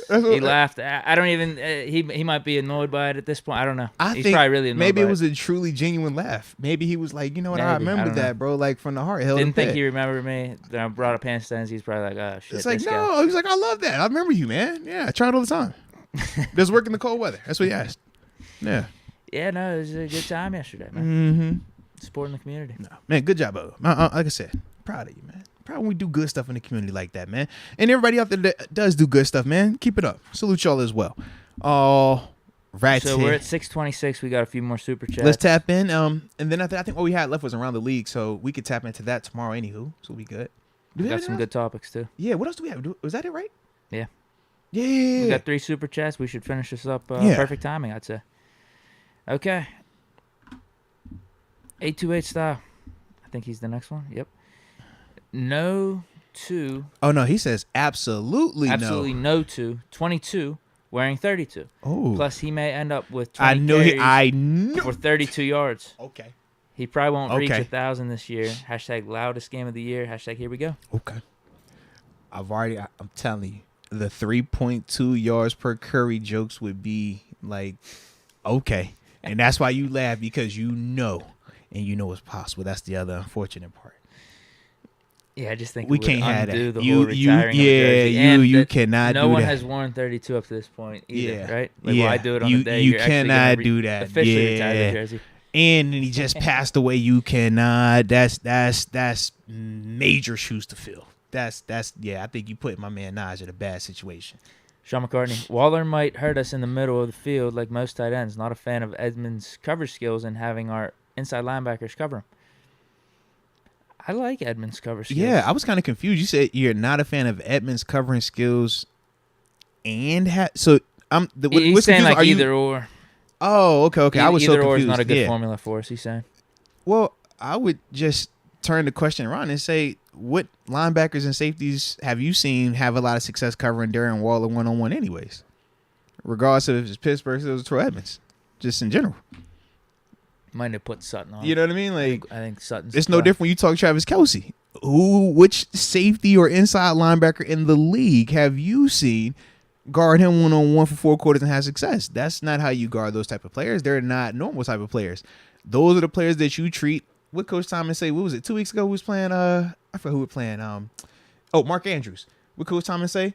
That's not a regular dude. You treat him like a number one wide receiver in the sense of how you cover it, how you allot attention to him. Now, this week is going to be different because we can't do that. So you might be hoping and wishing that it's Edmonds on Waller, because realistically, it might just be an LB because they got Devontae Adams they're going to have to be worried about, and obviously Hunter Renfrow as well, and some of the stuff that he can do. So just be careful in terms of how you speak on that situation because of what they bring offensively to the table. Edmonds might be the guy that has to answer that bell, man. Yeah. A2A Style says, I hope the stadium is unbearably loud. Rep 32 hard. I hope so too, though, man. I hope so too, man. I feel like it will be. I feel like the passion is going to be there. It's going to be cold as heck, but the passion is going to be there. I need to read some of these real quick. Deke didn't want to talk to 10 and let something true slip. Oh. Deke didn't want to talk to Captain 10. Crystal. It Deke's scared of Mitch and Najee. The guilt is eating him alive. I just want to know what you would have said, because you wear your guilt, like your face, I feel like would have showed it. You would have, as soon as Mitch would have kind of been like, yo, Mitch, man, big fan. Deke, how you feel? Because, you know, I'm petty. I'm going to play the stupid game. Like, hey, Deke, man, how you feel about it? You like 10, right? And your face would have. I think I would have said, I really like what you've been doing these last couple games. Real specific. These last couple games. I hope things work out for you in the future. Like, yeah, I think you're the future here, man. I know. I think it was the best day. Man, it was such a great idea. And I'm signing you, man. I love you here. See, I don't know how much these dudes are willing to talk about this type of stuff, like in that setting, like even to a stranger. But like the interesting question I would have liked to ask him is, what do you think about for next year? Yeah. Like, are you already planning your escape right now? Probably wouldn't have, like, you know what I mean? That might just be an inappropriate question to ask, but that's the interesting question I would have liked to ask. More so if you specifically asking that in that setting, he probably is not going to answer because he don't like know you like that, and that's one of the things where it's like you don't know if this person's like a janky reporter that's trying to get something and leak it type thing. Yeah. But I think if it was like a true like interview setting, or if he was just comfortable with you like that, I think he would say something. Absolutely. Because I know as a player, like when I've been in situations where you're like thinking free agency or just contract wise, and it's like, man, if I'm comfortable with the person, I don't mind sharing that type of stuff, but you got to have that comfort because it's too many scenarios where that burns you, you know? That person wants to take that story and run with it for whatever, or use it against you. Yeah. Out there. I mean, I'm Deke, though. I'm an upstanding guy. I have integrity. I mean, you never know, man. Some of these reporters, they feel entitled, bro. Some of these reporters feel entitled, man. Kept that secret. No one would ever know. Some of these reporters, you know how they get, man. So you just, But I guess that's it. But no, it was a vibe, bro. It was a vibe, man. So, wasn't the easiest of situations because obviously we know we had to talk about with the passing of that legendary man, Franco Harris. But at the same time, man, it was really fun to celebrate his life, man. And, you know, here's some of your thoughts on him as well, man. So, yeah, everybody stay safe out there. If you are going to be traveling to Pittsburgh on Saturday, man, safe travel. Stay warm if you are out there. If y'all see me and Deke, we'll be super bundled up, but holla at us if you see us. But either way, you know we appreciate the heck out of each and every one of y'all. And until next time, baby. Peace.